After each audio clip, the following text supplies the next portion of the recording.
I'm Jack Nichols and welcome to Who's going to break Hastings' world title?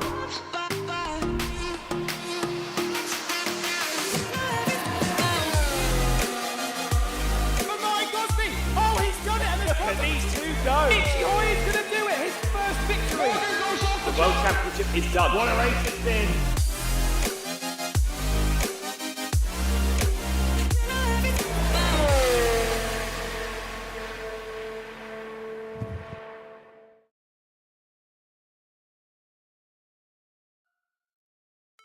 Hello everybody and welcome to the latest round of the Formula SimRacing VCO World Championship here in 2023. Our 9-round season is very nearly at a close and we're visiting Asia for the second time, and indeed for the first time in 4.5 months. Welcome to Suzuka for the Japanese Grand Prix, the penultimate round of the VCO World Championship for 2023. Still 5 drivers in contention for our championship this season.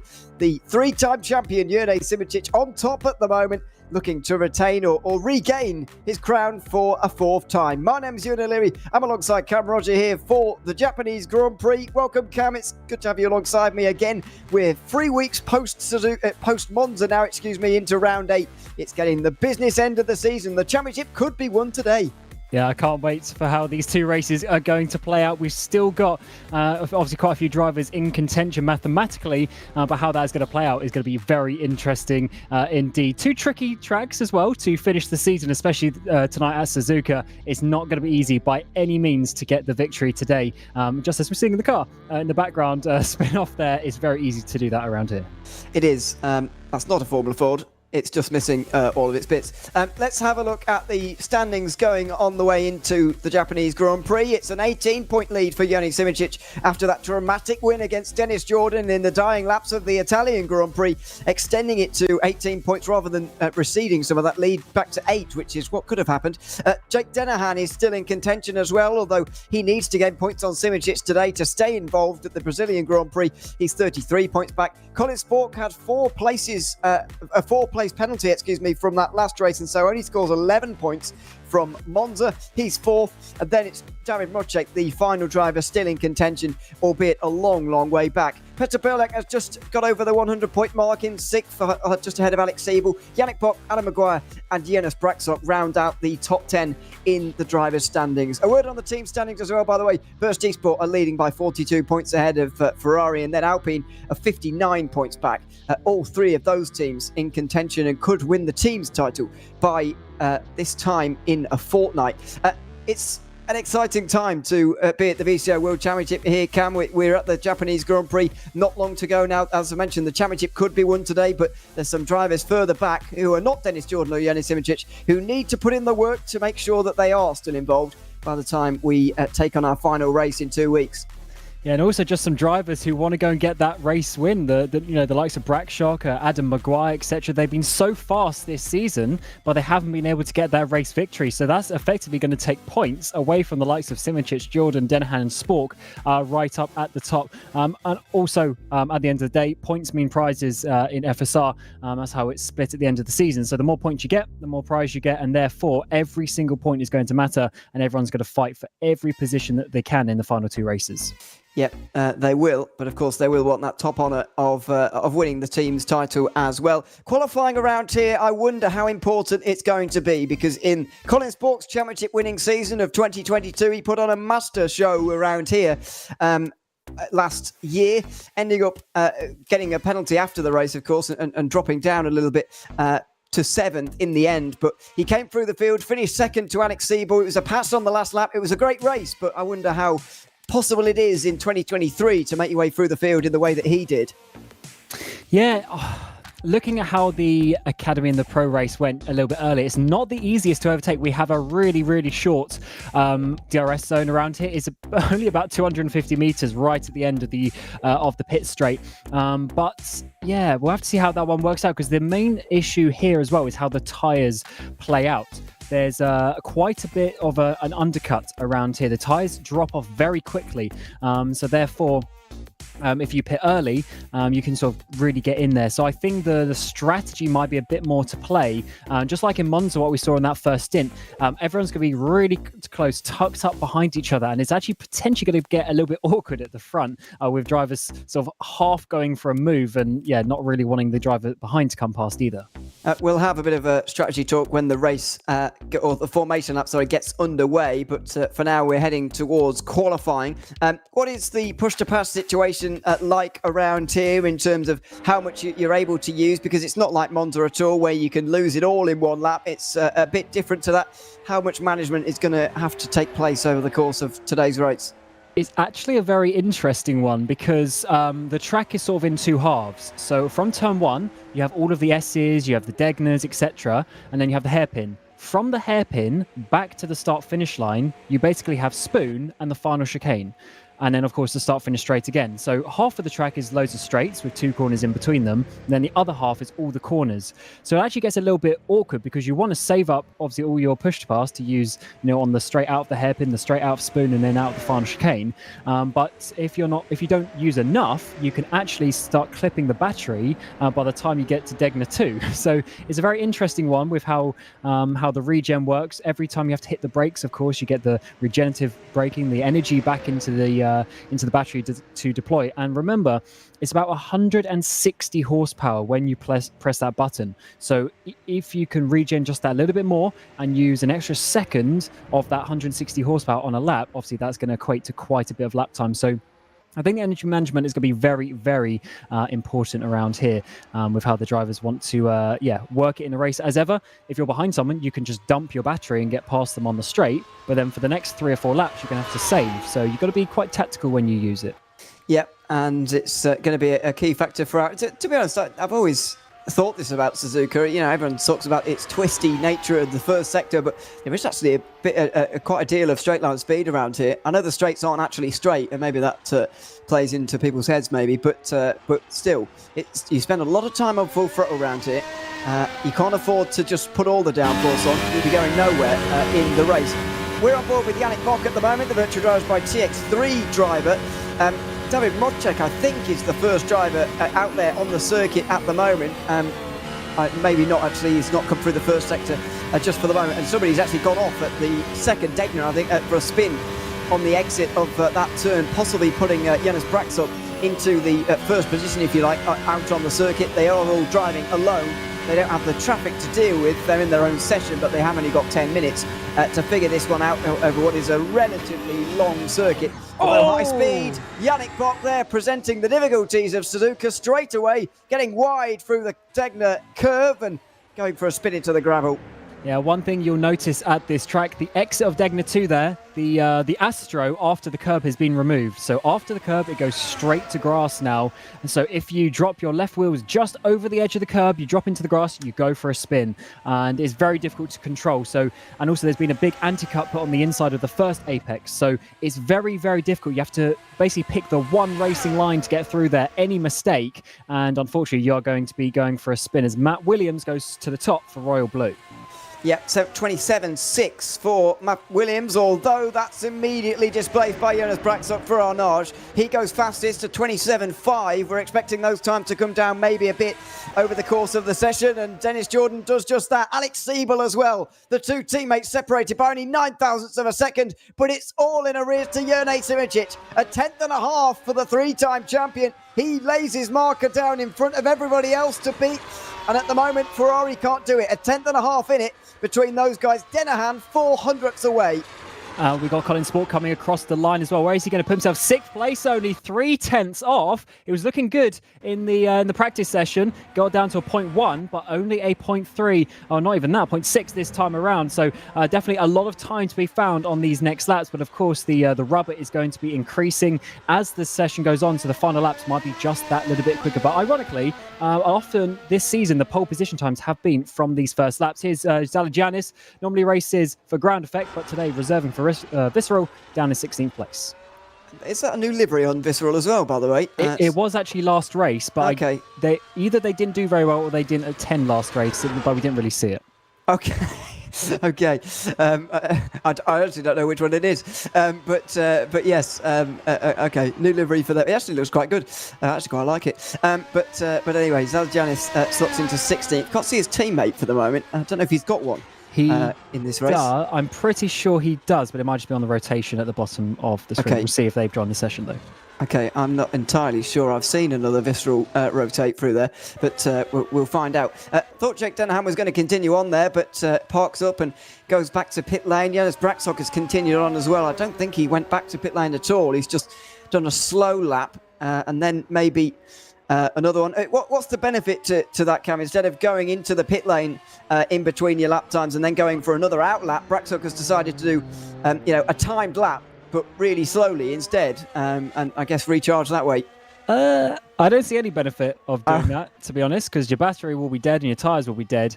So I wonder if that's just a mistake on the lap count. But either way, he's sort of a bit out of sync with everyone, isn't he, at this time coming in? But he's certainly a fast driver and should know how to do it. Pole position, multiple pole position sitter in the FSR World Championship, just 2/10 off. And I'm surprised that we're not seeing some faster lap times. As I said, we got down to the 0.1s in the practice session, and there's even been talk of a sniff of a 26.9 on a perfect lap. But so far, the fastest is only a 0.36. It's quite a few tenths, and tenths mean quite a lot. Oh, right, getting onto that grass once again, just like we saw with Yannick Bock, and he goes to abandon that lap. Well, I don't know about you, but I'm starting to feel that Degner 1 might claim some victims in the race, because that's 2 we've seen already, and that's only ones we've been watching. Yannick Bock has now put in the best time. Where did that come from for the virtual drivers by TX3 driver? He's purple in the first sector, personal bests in the other 2, mainly because he didn't have another lap, and he's gone ahead of Jone Simičić by a 1/4 That was unexpected. Wow, that is a very nice lap from that TX3 driver's Grankfist coming out to the final corner. Where is he going to improve himself? Goes purple in the final sector, up to 4th place. Nice lap from him. We haven't seen him do some nice results the last few races. He got P4 in the first race of the season and sort of struggled a little bit since then, but that's a bit more like it. Yeah, I thought it might be Grankfist this season, actually, to do something, maybe a top 10 in the championship, and maybe it's still possible, actually. He's only 9 points away from Braxok in 10th, but yeah, it's maybe not been what was promised for Jan Grankfist. David Mrozek is quite a long way away from his teammate here. He's nearly half a second down. He's yet to come across the second sector line here, by the looks of things, and he's not improving. He may well jump up into the top 10 maybe, but not too far. Jone Simičić is going around the final corners at exactly the same time, and with a purple middle sector, surely this is going to be a new best time. Jone Simičić goes over the line. He puts another 2 tenths into the field. That's more of a time that we were expecting to see. A 27.1. He seems very pleased with that. Yeah, that is the execution that you need if you want to be the world champion, and he's certainly looking good. He's got a nice advantage into the final 2 races, and getting pole would be very, very important. As we've got Denahan here just, doing a nice slow outlap, getting the tyres and the pressures into the region that he wants. He's got 2 minutes left, so still some rubber to be put down if you want to wait a little bit longer and try and be the final driver out on the track. But it looks like it is going to be some of the final laps. Fletcher is on a lap at the moment, I believe, going through the middle sector as it stands, reserving for VCO Esports, but it seems like everyone else pretty much is doing their outlaps and getting ready for their final lap. Plenty of drivers who haven't set a time yet either, including the likes of Robin Panzoff at Race Clutch. He seems to be the only Race Clutch driver as well I can see in this session. There's Stavros Mercedes, the 2 valid drivers, 24th and 25th at the moment. And Danny van der Neet has not set a time either. He'll stay in pit lane for the remainder of this session and start from the back for the Japanese Grand Prix. Mercedes then makes his way towards Spoon Curve, making sure you don't run too wide here and get to that curve on the outside, but he's run a bit wide through the second part. And now as he goes onto the back straight, that wasn't ideal. We'll see. It could be improving nevertheless, because he is 1.7 seconds down on Simicic. Not really representative, but he does not improve in the middle sector either. Now, what about the final corners? He's gone a bit deep there. The run out the chicane is not going to be so good. He's sliding all over the place. We'll see what the time is for Stavros Mercedes. Is it going to be any better? I think it was, but only marginally. He seems to be off the pace. Hopefully his race pace will be a little bit more with the field. Yeah, certainly on the limit around this Suzuka circuit. 30 seconds left. Final lap times will be coming in over the course of the next minute. Remember, they can finish their lap as long as they start it within the timed allowed. Here is Janis Brakshock, slow in the first sector, but still a decent time. Faster in that middle sector. Out to the final corner, 4/10 down on the pole position. Can he get himself up towards the front couple of rows? It'll be very important for him and the race so far. Jumps up to third place. That's more like it for the Arnage Brabham. Yep. Still 2 tenths away, though. That's going to be the problem. Petr Bilek makes his way over the line now as well. We've got loads of drivers who are going to be on for a final lap here. The Ferrari drivers are going to be one of them. Yannick Bock another, but he's not improving in the first sector. Not a good start for him, unfortunately. Yeah, that's not the way you want to start your lap. You want to be improving on your time. However, even if you're slower by 1,000th of a second, it will show as a white sector. So it doesn't necessarily mean it's bad, but definitely slower than what has been done before. Here's Sander Callas out to the final corner. I think he's actually been on pole position here in about 2018, 2019. 6th place for the ground effect. He also had a really good race this time last year at this very same track. Unfortunately, had a big collision coming to the final chicane that stops his charge for the victory that time around. Yeah, of course, it was a lot earlier in the season, by the way, the Japanese Grand Prix last season. It was round 3 back then. It's round 8 here this time around.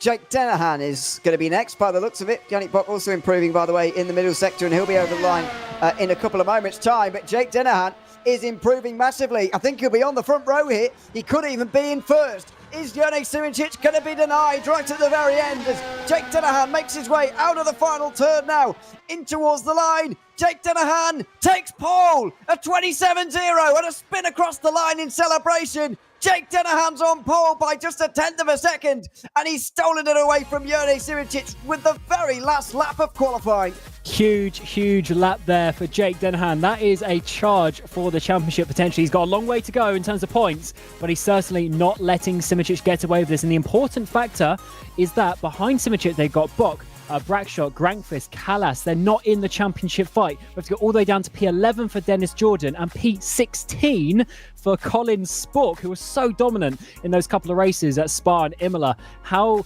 the turntables, as they say. Yes, a very big change from maybe what we were expecting. Let's have a look at the starting grid for the Japanese Grand Prix here at Suzuka. Jake Dennehan with that late lap getting ahead of Jone Simicic. Yannick Bock with a great qualifying performance as well to get third, by the way. And Janis Brakshock will line up fourth. Jan Frankvist for Superventuri puts his best performance in for a while. He's in the top 5 ahead of Sander Callas.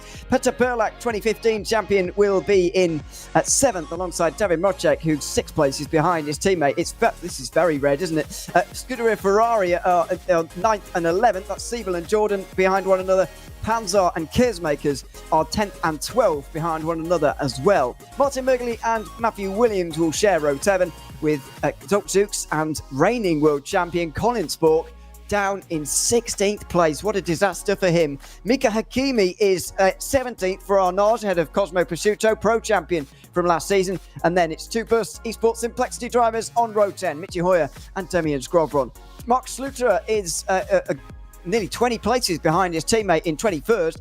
George Salagianis is 22nd ahead of Kostas Van Vukas and Sergio Fletcher for Visceral Esports in their new livery. Valley Sports share row 13 with Danny Van Der Neep bringing up the rear for 27 drivers who line up to start the Japanese Grand Prix here this evening. Well, what a qualifying session that was. A late lap from Jake Dennehan to take his 3rd ever World Championship pole position away from Jone Simicic, And since he's 33 points behind Simicic on the way into today, if he wins, he's involved in the Brazilian Grand Prix title fight. The chances would be slim, of course, if Jone were to finish 2nd or indeed anywhere near him, but he would still be involved, and you just never know.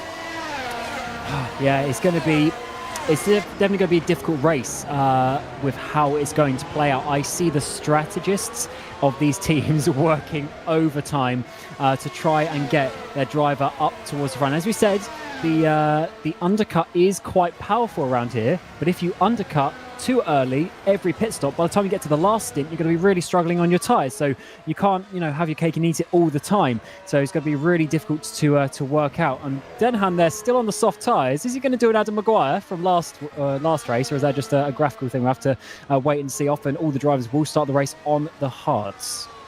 What's the strategy from that point? I mean, we've seen hards obviously a lot of the start, and sometimes there's a rogue one, as you mentioned, Adam Maguire. But what about the rest of the race? What are we looking at for strategy? So it's between a 2 and a 3 stop. The tyres, I said, they do wear quite a bit, so it might be edging towards a 3 stop for some people. 2 stop is still possible.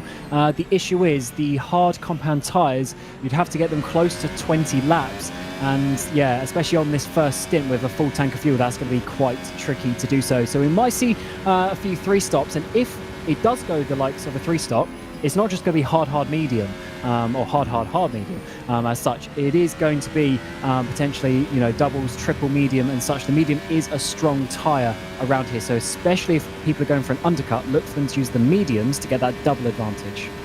You don't think the softs are going to be brought out at any point then? Because Jake Dennehan's on them at the moment, but what does warm-up mean, really? We very rarely see it in the races, to be honest. We haven't this season, anyway.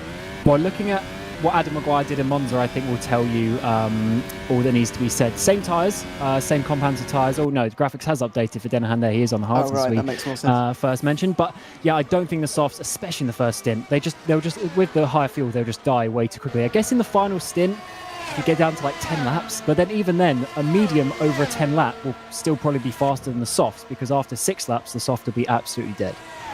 Well, let's see if anyone decides to take it on. Matthew Williams is on the hards at the moment for Royal Blue. Obviously, it doesn't mean they're going to be starting the race on these, but it likely does, because they're all on the hards. And as we said, it's a common starting tyre is the hards. We're just finishing up warm-up now for whatever this is worth, and you can just see the difference in pace as well. That from qualifying, it was absolutely scintillating to watch them through the first sector, especially in qualifying. But on high fuel, it's going to be a very, very different story. Those times were about 6 seconds slower than what we saw in qualifying from Jake Dennehan to take that pole position. You said a 26.9 might be possible.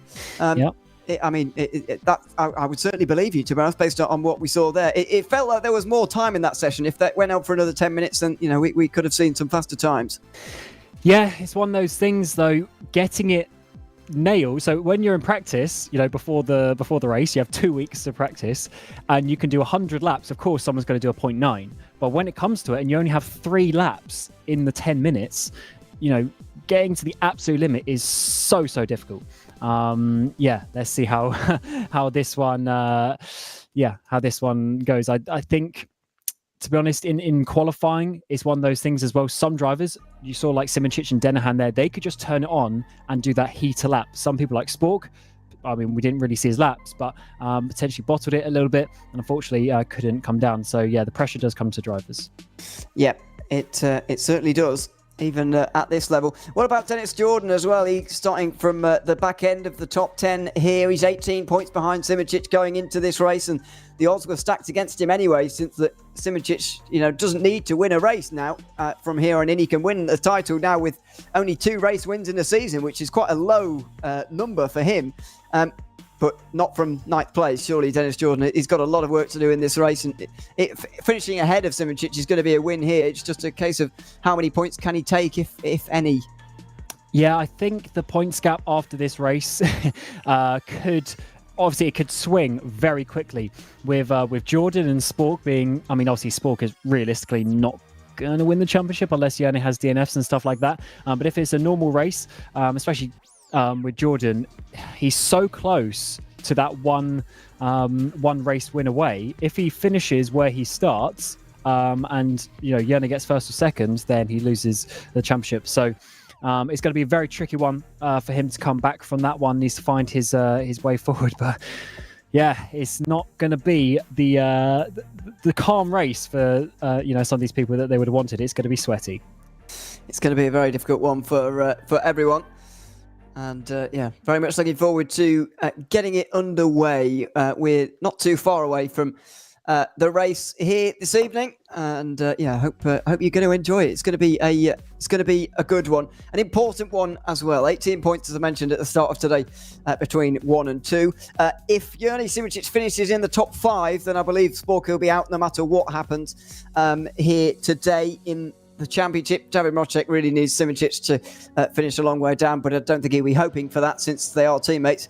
And Mrozek's main aim, I would say, is helping Simicic not only win the team's championship alongside him, but also win the driver's title as a Burst Esport driver. The formation lap gets underway. We're not going to read too much into the tyre graphic for the moment because it does take a while to update sometimes, and it could be wrong. So, but either way, we are expecting everyone to be on hards pretty much anyway, and that's not going to be too much of a talking point. We'll see if it's going to be 2 or 3 stop, but that's to come a little bit later.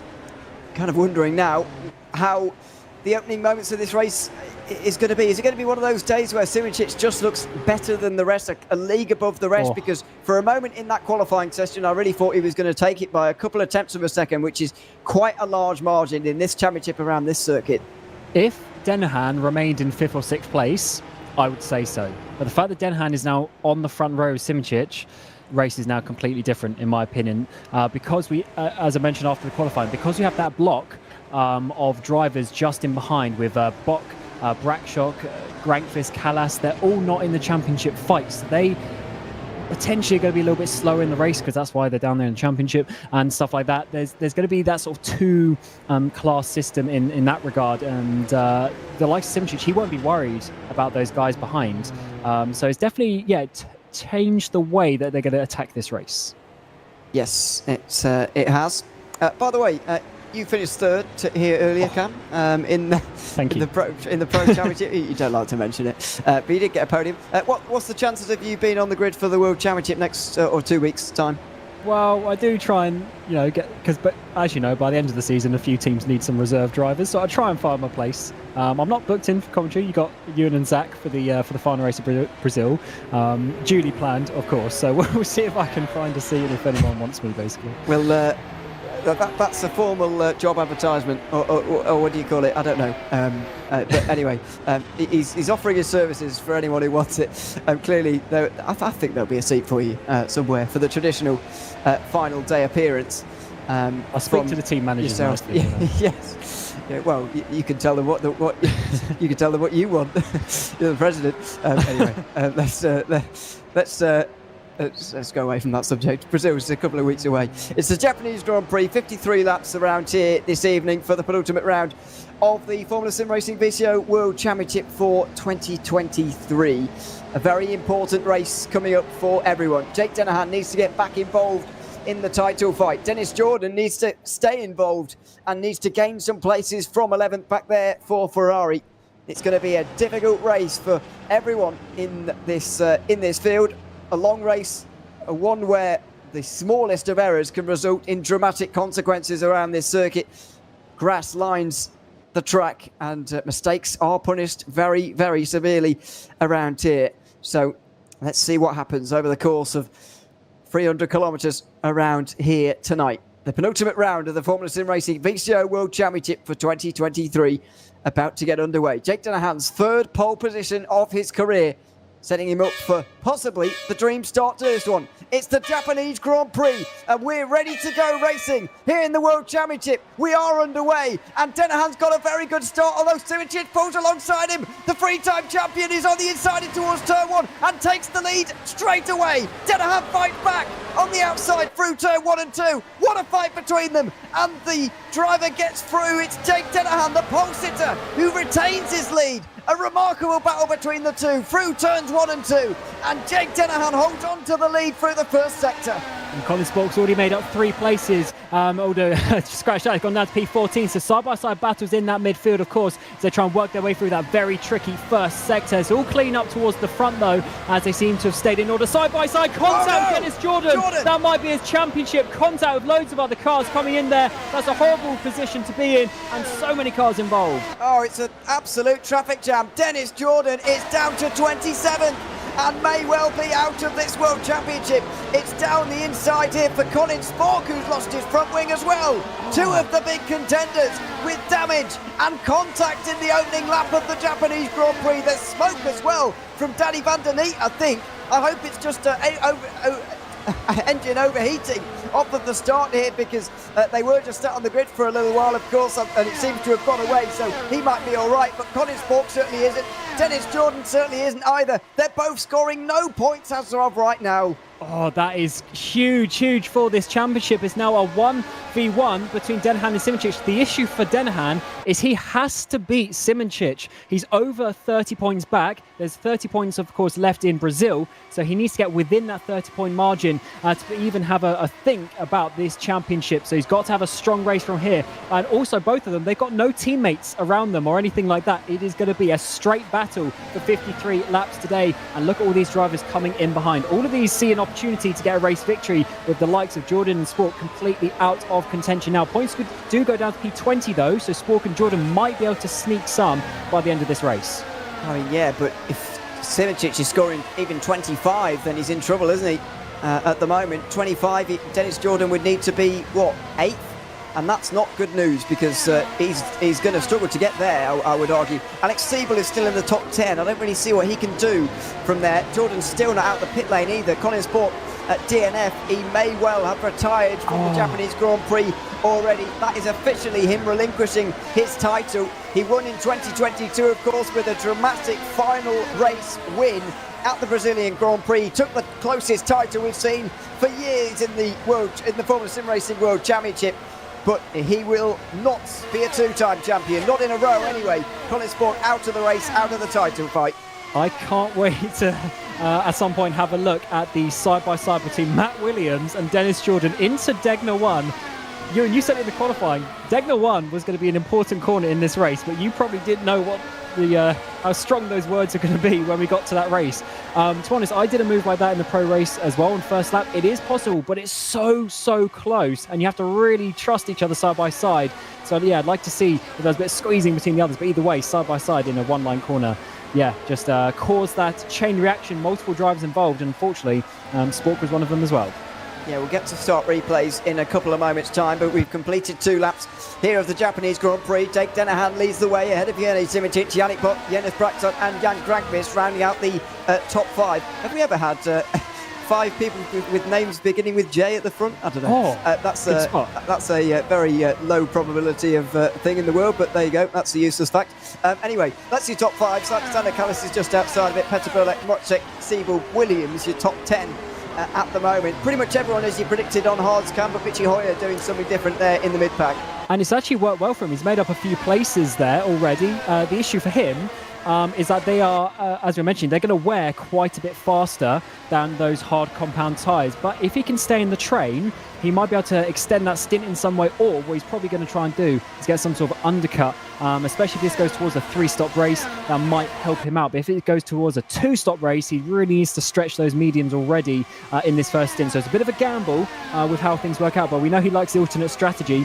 He played that in Monza a few weeks ago, and he actually led the race for a little bit. Unfortunately, ends up with some contact with Spork, but definitely, it's worth trying something different when all 20 other cars are on the hards. Yeah, exactly. Sometimes when you do something like that and you're on your own, you do feel like you've certainly done the wrong thing. But it's not on this occasion, I wouldn't say. Michi Hoyer doesn't often get too caught up in that, I wouldn't say. DRS, by the way, enabled at the moment, and Joni Simoncic didn't get it on the front straight there. Yes, 7/10 of a second. You see on the bottom right corner of your screen, you see the little green line out of the final chicane.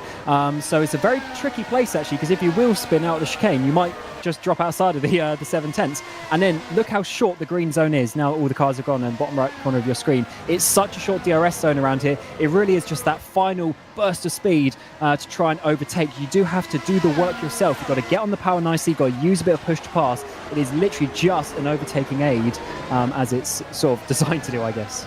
Yeah, Matsuda down in 20th place. That's 1 place gained for the virtual drivers by TX3 driver so far. He's on the back of Danny van der Neat back in the mid-pack. It's pretty much one long line, really, from Jake Dennehan right the way down to Sluter in 20th place. Further back from that, we've got some separation, probably and largely because of the opening lap incidents, although remarkably, only Spork and Jordan came in. I mean, I thought that Mora would have to come in than that, but clearly they were the only ones to lose body work. And they've both come in. Spork out the race. Jordan more than a minute back already, but somewhat surprised everybody, or well, some of them made it through that second Degner with about 15 cars. It felt like just parked up on lap 1.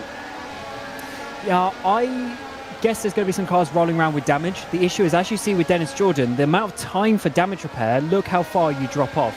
So if you can actually, if you have only a little bit of damage repair, you might be able to make that work. As I think that was Hakimi going side by side with Mergeli in towards turn 1. They didn't make it. Also, Schluter around the outside. That's going to be a Van Vukas. Nice move there. Definitely possible into turn 1. Bit risky though, with the outside curb, but yeah, definitely had that nicely before the first apex.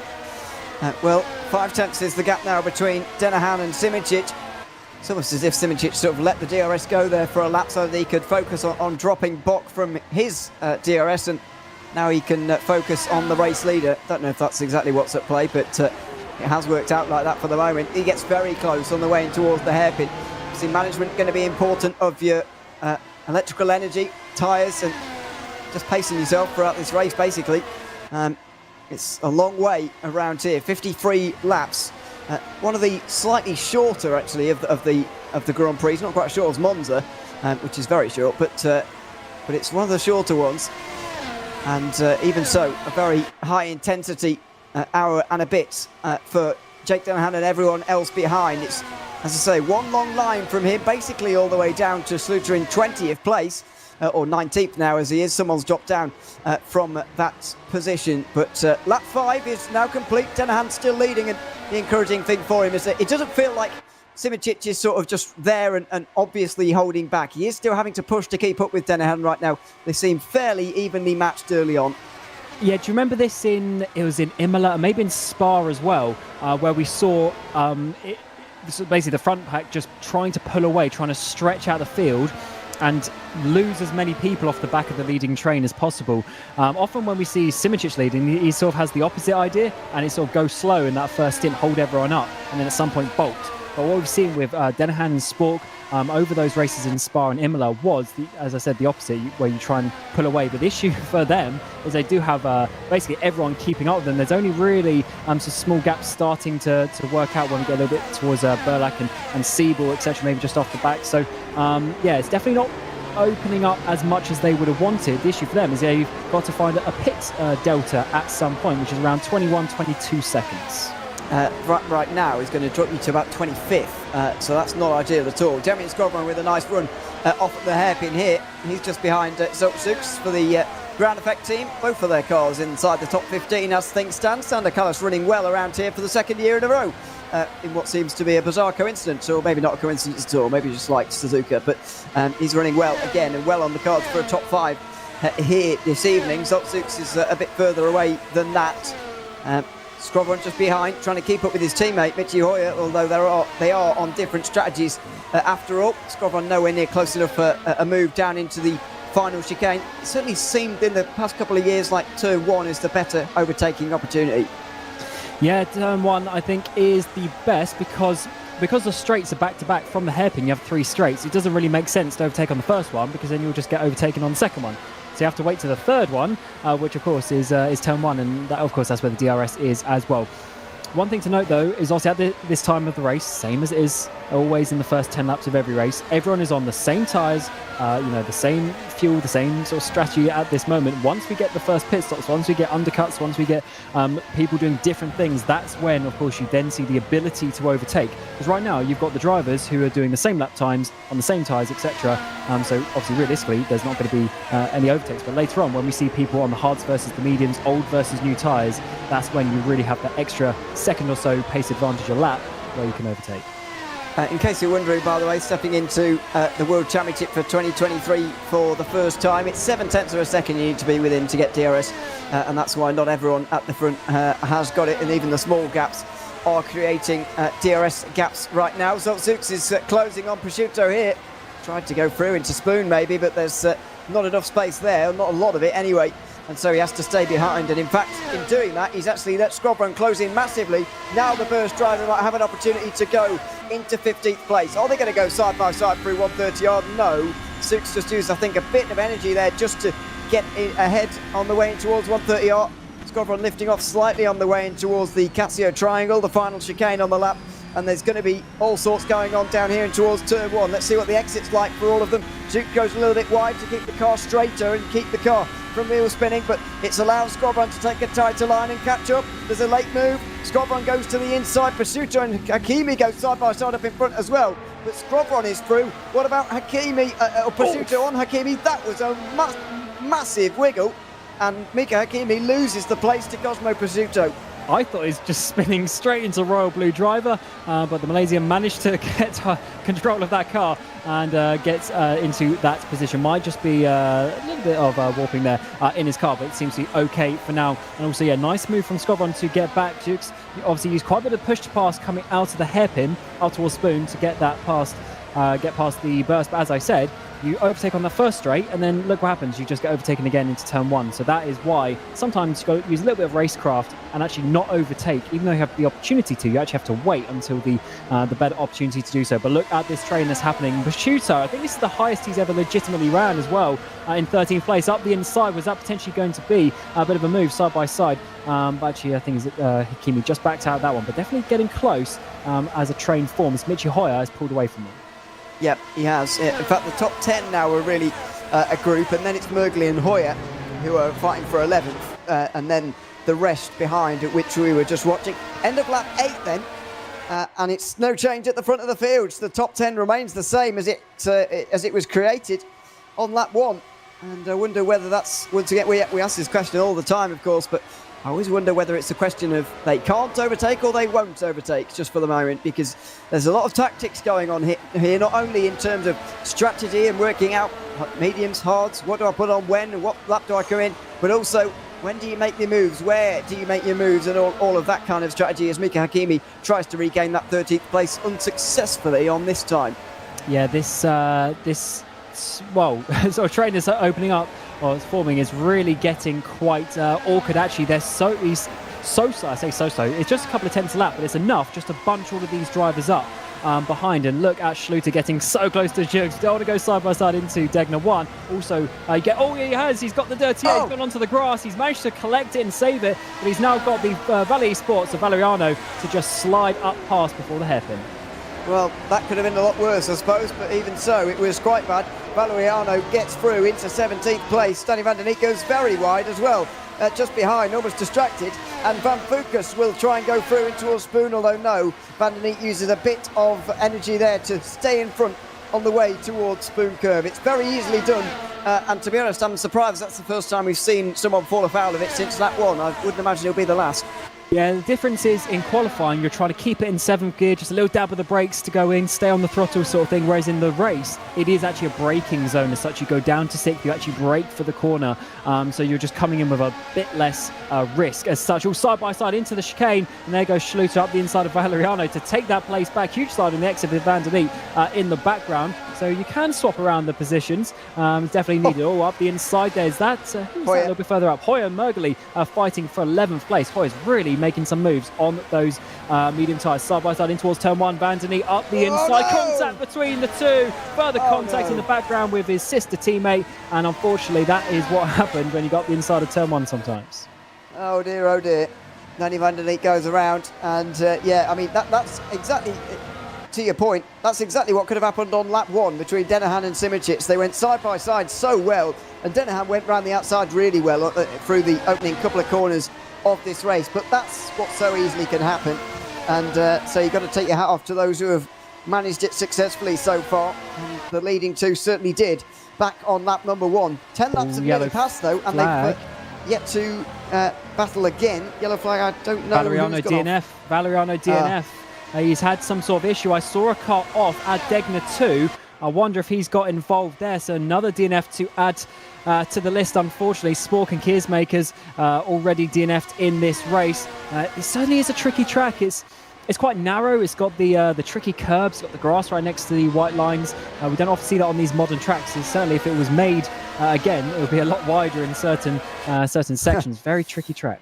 It would, yeah, this wouldn't exist today, of course. But that's why we like it. Historic racetrack.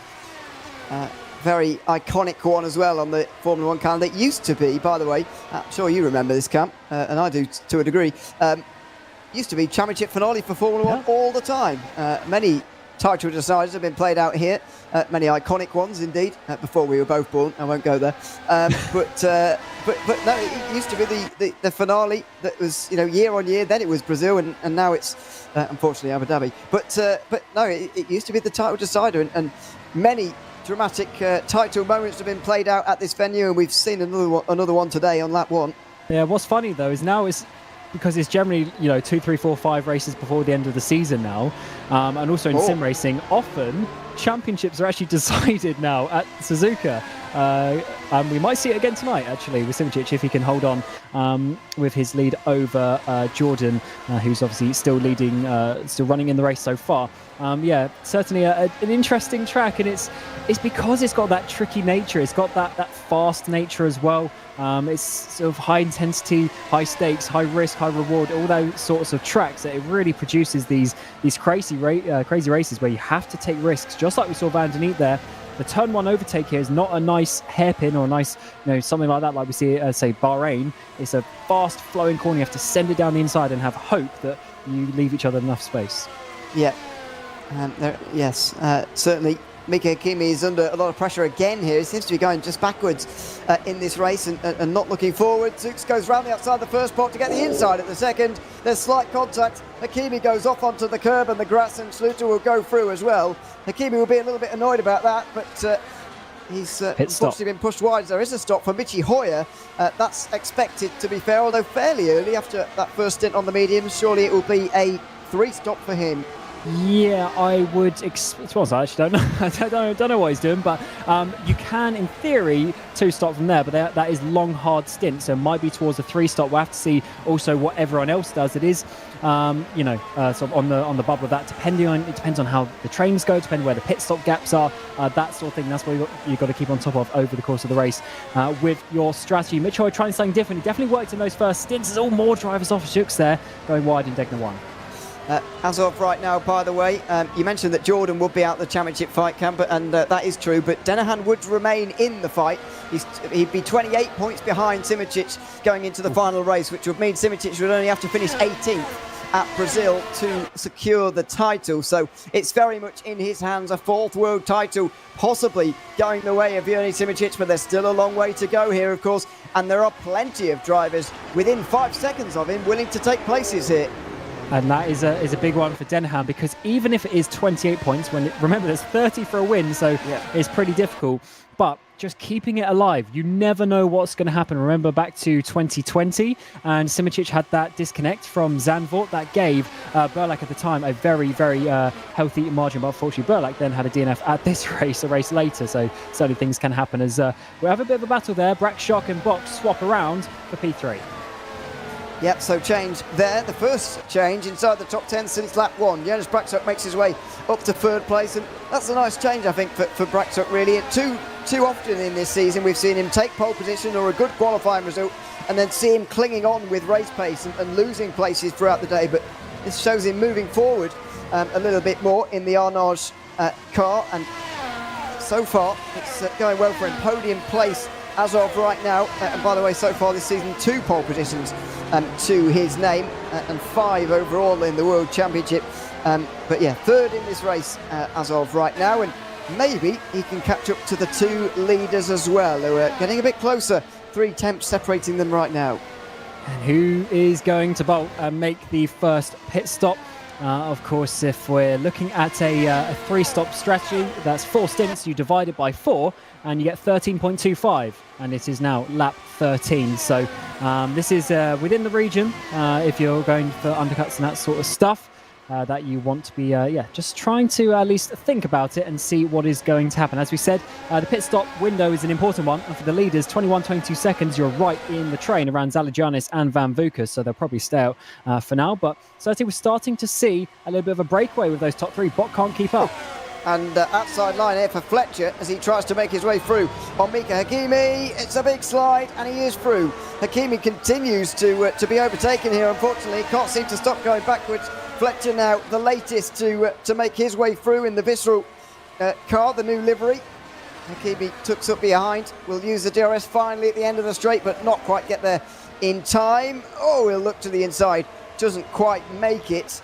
And unfortunately, it's just a case of race pace not being as strong as qualifying pace at the moment for Mika Hakimi, because he is only being overtaken in the early point of this race. And it's an potential important race for Fletcher as well. I know he's looking for a World Championship, can't get words out, but you know what I mean, a WC seat for next season, and he's got the opportunity to reserve for Visceral, who are struggling for drivers a little bit after Mergely left them for R8G. So definitely opportunity to show what he's made of and try and get up inside the points, which he is at the moment in that P16, beating some full-time drivers like Panzar and Van Vukas, and of course Mazidis as well. So definitely a good opportunity for him. Yeah, certainly. So lap 14, Petr Birlek just ahead of Sander Kallas now. That's another change inside the top 10. You can tell we're getting towards the end of a stint here because things are starting to change. Kallas quite late on the brakes there in towards the final chicane, but no move. And we go past lap 14 with no pit stop. Surely we won't be too far away from having the pit stops. The top 3, though, getting away from the rest. Jan Vrakvis goes down the inside of Yannick Bock. And so that's a change for 4th as well. Vrakvis moves up again. But the front 3 starting to get away from the rest. I wonder if Denahan's turning the pace on a little bit, or whether the others are starting to struggle. I mean, this is starting to get to the region, especially with the full tank of fuel, where the hard tyres will start to drop off a little bit. And I think that's why we're starting to see the likes of Bock, dropping down. Maybe some other drivers will start to get to that point where you just can't keep the pace. And it's not necessarily that the potential pace isn't there anymore. It's that the tyres get sort of right on the limit, and you can very easily start sliding. And when you obviously slide, you can't get on the power and things like that. You really have to keep it in this really tight window when the tyres start wearing, and that's how you. And it's more of the consistency factor rather than the peak pace. If you do a nice clean lap, you'll still be able to do the same pace, but yeah, it's harder to do those laps. So Alex Siebel stays in 8th position. As I said earlier, don't see what he can do to help his teammate at the moment. Jordan needs to finish in that 8th position to keep the title fight alive, and even then he would need to win the last race of the season. And so would Denahan, so that's obviously not going to work. And they're a long way from that situation, the both of them. So difficult really to know. I think Siebel was just going to kind of run his own race here. And of course, think about the team's championship. After all, they are already 17 points ahead of Alpine, who would be in and around them as of right now, with Birlek having a couple of points over Siebel. Alpine would just cut that advantage down to 15. But with this round also, Burst would certainly get away in the team's championship by quite some distance now, and I think be close to securing it with 1 round to go. Yeah, definitely. Constructors' Championship is on the lookout for some drivers. Almost contact side by side down the front straight. Zalagianis, DRS gets past Hakimi there. Fletcher has gone off up the road, such as how much you slow down when you start battling. Bit of a wiggle there side by side as Hakimi just has to back out of that one. Otherwise, we'll see a crash there in turns 3 and 4. Certainly some eagerness from drivers to make some moves just before the pit stop window, but we're actually looking pretty good for some nice battles up towards the front. The top 10 still within about 7 seconds of each other. It's just behind them where it's starting to spread out. Yeah, really remarkable starts to this race for the front guys. as I say, top 10 covered by 7 seconds. Then there is 7 seconds to Martin Mugli in 11th, which says all you need to know about the spread of the field at the moment. And even if you look deeper than that, to be fair, the top 3 are covered by a second.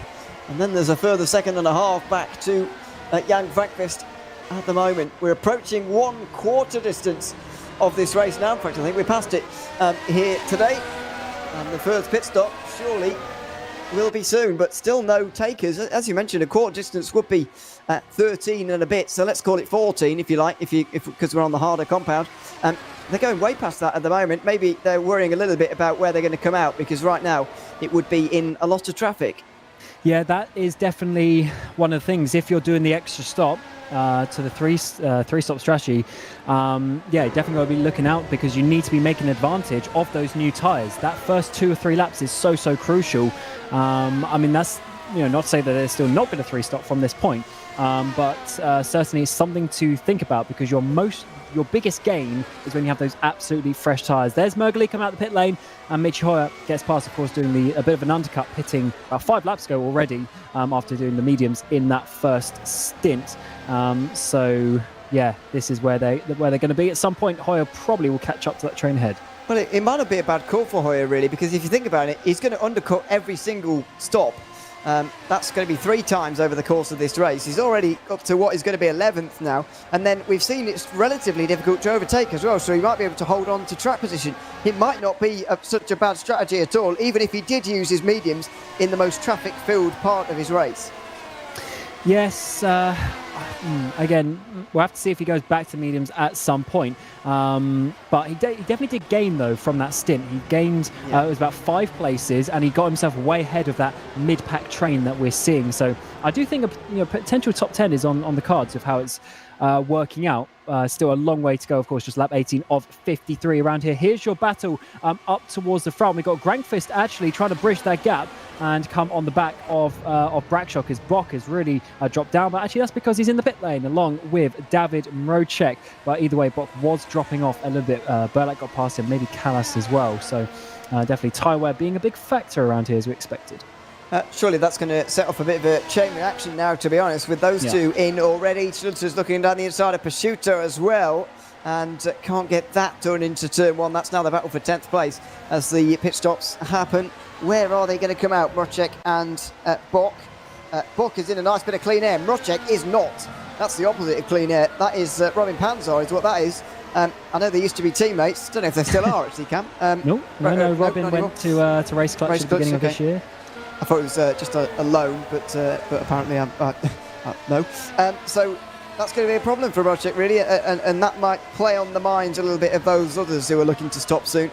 Yep, this is exactly why the lead people would be staying out, because they don't want to get involved. Is that car with no front wing up ahead? Or rear wing, I should say, up ahead, as Mrocek dives up the inside. Yes, it is. One of the burst cars has got no wings. It's Formula 4 running around here. It's Damian Skrovron. He's not got an engine cover either, has he? Dear me. Oh, Damian Skrovron has made a real mess of this. He's made a mess of the car, I'm afraid. There is an engine cover, sorry, but there's no rear wing or front wing. He finally pulls to the side now and says, that's enough for me, thank you. And he's out the race, I think. But what a disaster that is for Damian Skrovron, I would imagine, given where that car's placed. It was at Degnes 2.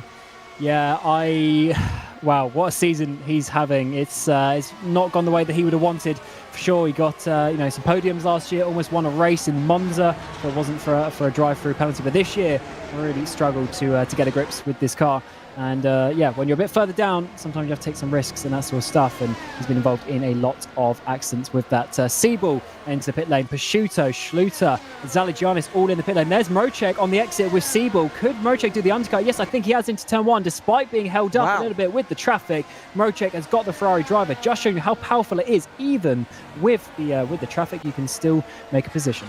Well, I'm surprised the others haven't come in now, because Bock is in a lot of clean air, and surely, judging by that, the undercut that Mrocek has just got, surely the alarm bells have got to be going off out front now that Yannick Bock may well be leading this race in a lap's time. Yeah, potentially. Of course, the longer they stay out, though, the more advantage they will have. but potentially you're going to be losing multiple positions. So this is certainly a big factor here, and we are seeing some stretching of the field at the front here, and I wonder if they're starting to push before a pit stop. Hasn't been any sort of battles though, so Denahan definitely has the speed to hold off SimRacing. Well, are they even three-stopping? That's another question. Is it going to be a two-stop for these guys at the front just to minimise their time in traffic, which could be a problem throughout today's race? Denahan and SimRacing are now in, so 19 laps complete, and they're in. Oh, Denahan, wow! What a slide that was, and I hope he got it slowed down in time because that was very close. And he does need to win here, of course, as we mentioned, so that was very close to Jake Denahan finding himself in the wall entirely. Now, what can Yannick Bock do? The German makes his way out the final corner now and should take over the net race lead. Jan Frankquist stays ahead, but what about Yannick Bock? He's going to be close here. Jake Denahan makes his way out the pit lane. He's going to be ahead, but Jone Simicic won't be. So Bock moves into second, but Jake Denahan will hold on to the net race lead. What an undercut. Look how many seconds. Remember, Bock was so far behind this pack. He dropped way back, and now he's up to second place. So that undercut is massive, absolutely powerful, and it's worked out great for him. How is this one? How's this one going to work out? Although I am being told that he might have a drive-through penalty, so potentially sped in the pit lane for Bock. We'll have to see if and when he comes to serve that. That would be exceptionally unfortunate for Yannick Bock. He would have thrown a real spanner into the works for this race. Braxok still attempting to do that as well. He followed the other two in, Denahan and Simicic, and Jan Frankquist is continuing on. I wonder whether Frankquist, with nothing to lose here, is just going to say, well, if you're not going to do it, then I will. Let's try the two-stop strategy here. And to be fair, we've not really got any more answers because everyone's on the hards again now. Yeah, I mean, to be honest, if you're 2020, you've only got 13 laps left, so it is definitely looking potentially like some two-stops today. Side-by-side, Mergley up the inside of Spoon Corner, giving the space on the outside for Mika Hakimi, and much more grip up the inside there. The R8G driver goes. He's been very fast since moving to that outfit. Let's see what he can do today. Up the inside is Simicic, around the outside now for Yannick Bock. It's going to have to be, but Bock stays out. No big does come in, so he did have the drive-through penalty, as we're expecting, I would assume, as I said, for speeding in the pit lane at that pit stop.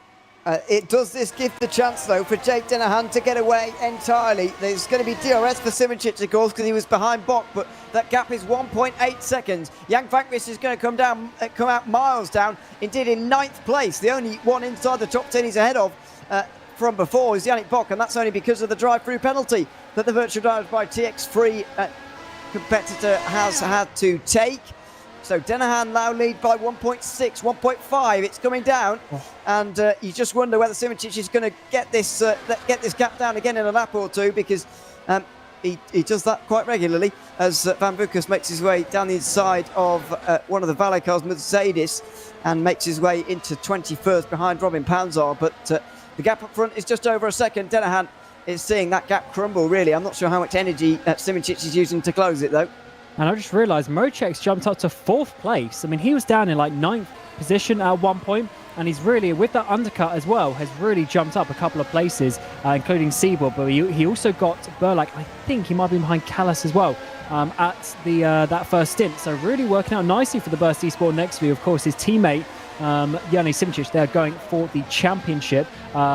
So that is certainly an important factor for them to have two cars up towards the front. Here's their sister teammate, though, for the Burst Esports Simplexity. So different outfit. Hoyer's teammate is Scovron in the championship, getting the run up towards 130R. Sketchy moves up the inside, but he's easily passed actually before the apex. Could be another bit of side-by-side towards the end, though. And Hakimi looks down the inside again of Hoyer. That was close. Couldn't quite do it there. I'm not sure whether Hakimi, by the way, just hasn't pitted yet, or whether he got a big undercut. But he seems to be ahead of a lot of people who overtook him only a few laps ago. And Yannick Bock was not one of them, but he will overtake now anyway into 11th place. So Yannick Bock through once again. Hearing come that Martin Mergley has had a drive-through penalty as well for R8G. So that's a bit of a disaster. Yeah, he's just served it, 19th place. That's ruined what would have been a top 10 for him, or could have been. Yeah, bit of a shame. RHG, actually, that's one of the drivers who's missing, isn't it? It's Adam Maguire, his teammate. He's in YouTube chat, that's why. Yeah, he's not right. I know he was a bit busy. I was told he was a bit busy this week, and it was sort of 50-50 if he was going to be coming to the race or not. But in the end, not here, which is a shame because that RHG team, they've been fast all season.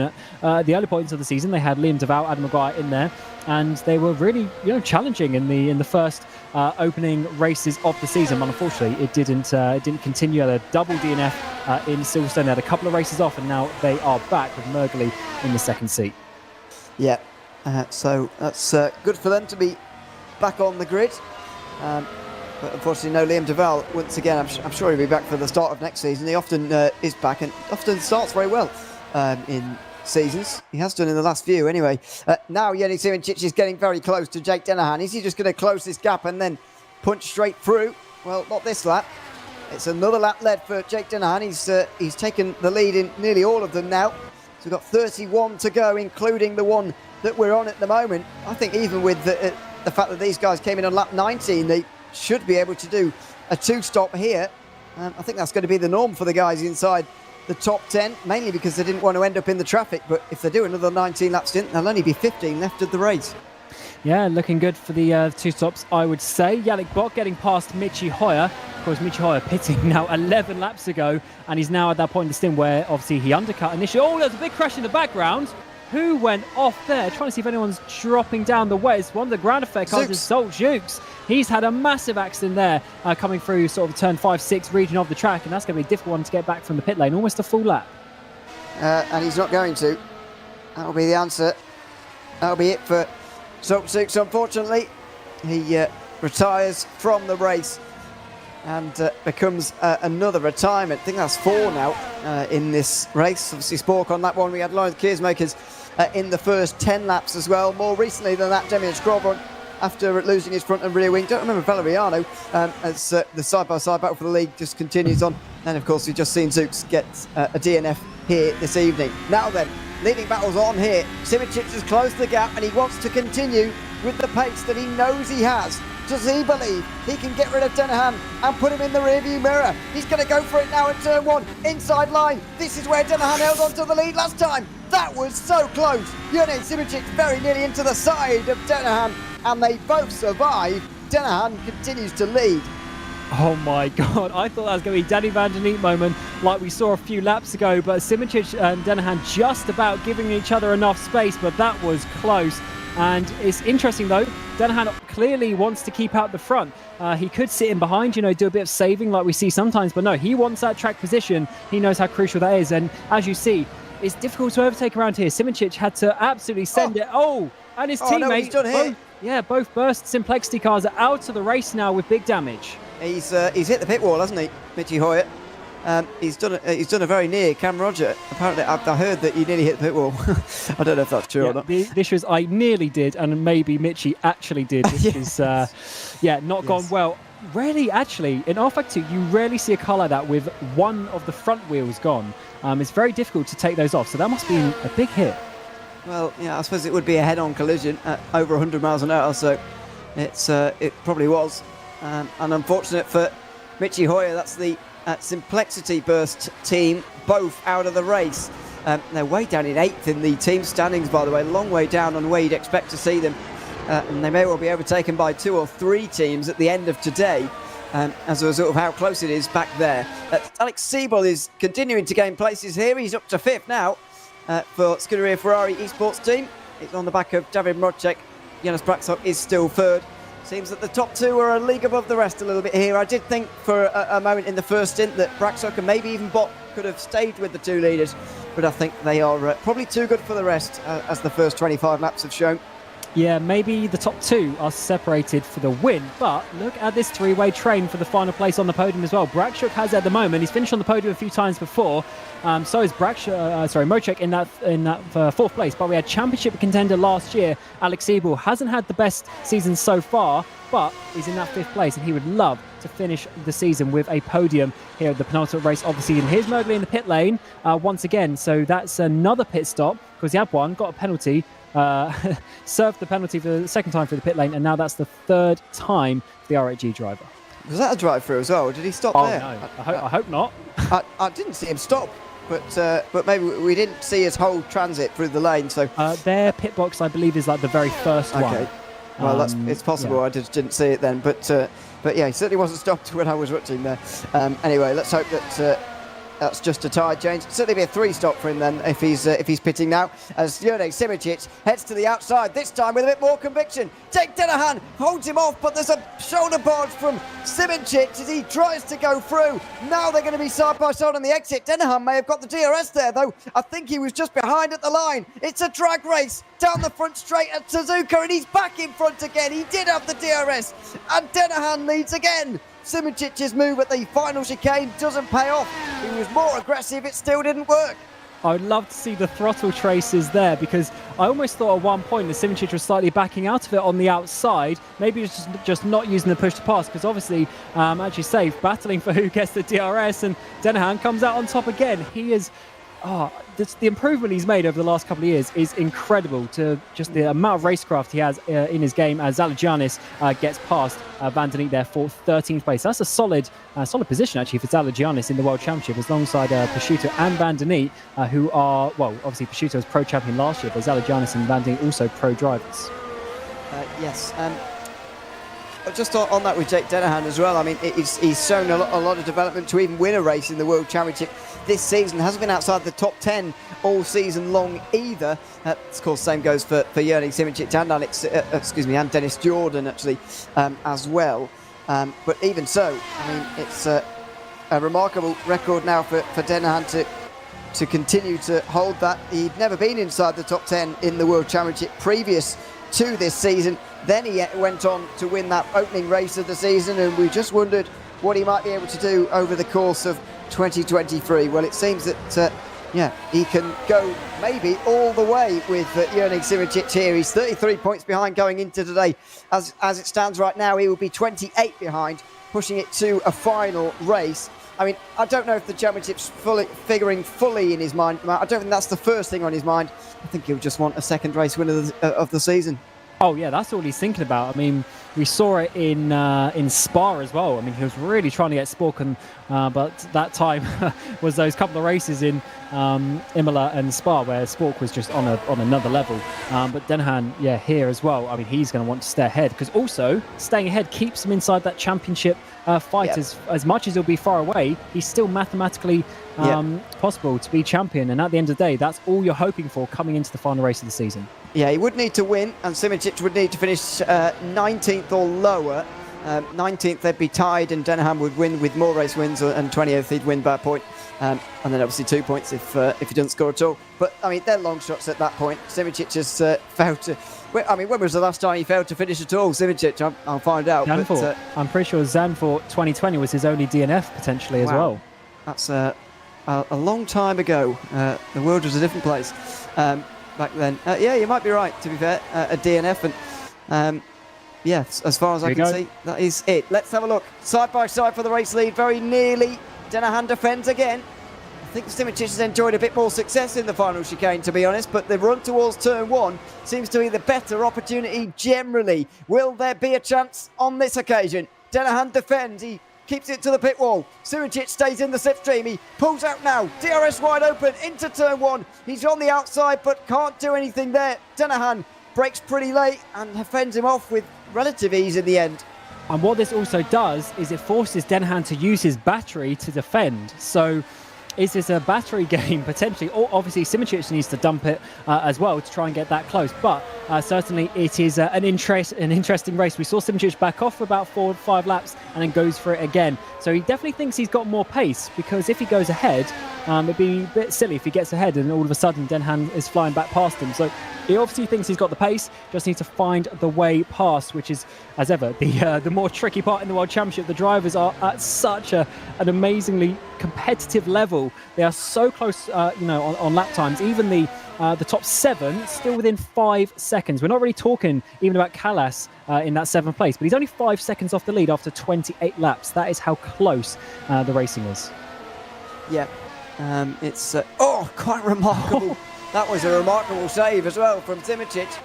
Just a huge slide on the curb there through Spoon, and The run might not be good enough now for a go at the final chicane, although the speed is quite phenomenal. Dennehan will have to defend from the outside, and maybe this is Simicic's turn to go through. They're both jockeying for the DRS line, and Dennehan lets him have it. So he's through into the lead, is Simicic, but will Dennehan come straight back through again? Just as he did before, it looks like he may well do. Into the slipstream. He's not quite as close as Simicic was last lap, and he can't go through. Now is the chance. Simicic leads properly. Can Dennehan stay with him? He needs to bolt. This needs to be a qualifying lap from Joni Simicic to try and get Dennehan out of that DRS and maybe even the slipstream range if he wants to be able to really hold on to this. Because look in the background, Brackshock, he's closing up with the battling. Of course, you slow down a little bit, and the pink machine is coming for Dennehan as well. Simicic is pulling a bit of a gap in this first sector, but is it going to be enough by the time we get back round to the start-finish line? Simicic is in World Championship winning position at the moment by 3/4 of a second, and he's nearly got the DRS already out of sight for Jake Dennehan. Now, what's the energy like? How much have they got left respectively? Has Dennehan got enough to stay with Simicic, and who's going to break first? Who's got more on the way in towards this battle? It's now 9/10. Simicic uses a bit more on the run towards Spoon Curve. He's extending that further. It's nearly a second, and it's teetering on a second now. Dennehan losing more and more time with every lap, and Simicic is on his way. More than a second with 14 laps to go. He's in World Championship winning position. Oh, and he gets outside of that sort of 1.2 seconds to be outside of slipstream range as well. It's just on the limit. Does Dennehan have any battery left to sort of push himself in? Oh, look in the rears. Really on the limit there, coming through the final chicane, and he is outside the 1.7 at least, so no DRS this time around. Yeah, he's going to have to start looking in his mirrors maybe for Brackshock if he doesn't have this speed. But does Simicic also have enough himself to keep pushing like this and hold that gap? Yeah. It's a case of what we saw at Bahrain a little bit. Simicic went through on the penultimate lap on Dennehan, tried to get away, it failed, and Dennehan came straight back through again. He doesn't want a repeat of that. He wants to put this race out of sight a long way before lap 53. And Dennehan, I don't think, can stick with the pace at the moment. I said earlier on, I didn't get the feeling that Simicic was just waiting and watching and holding himself back, but it seems that he may well have been, because Simicic now is streaking away from Jake Dennehan. Through Degner 2 they go, and he's got no answer at the moment. Unless Simicic runs out of energy here, electrical energy, then there's no way Dennehan can get back here into DRS, surely, unless there's an undercut throughout the pit stop phase.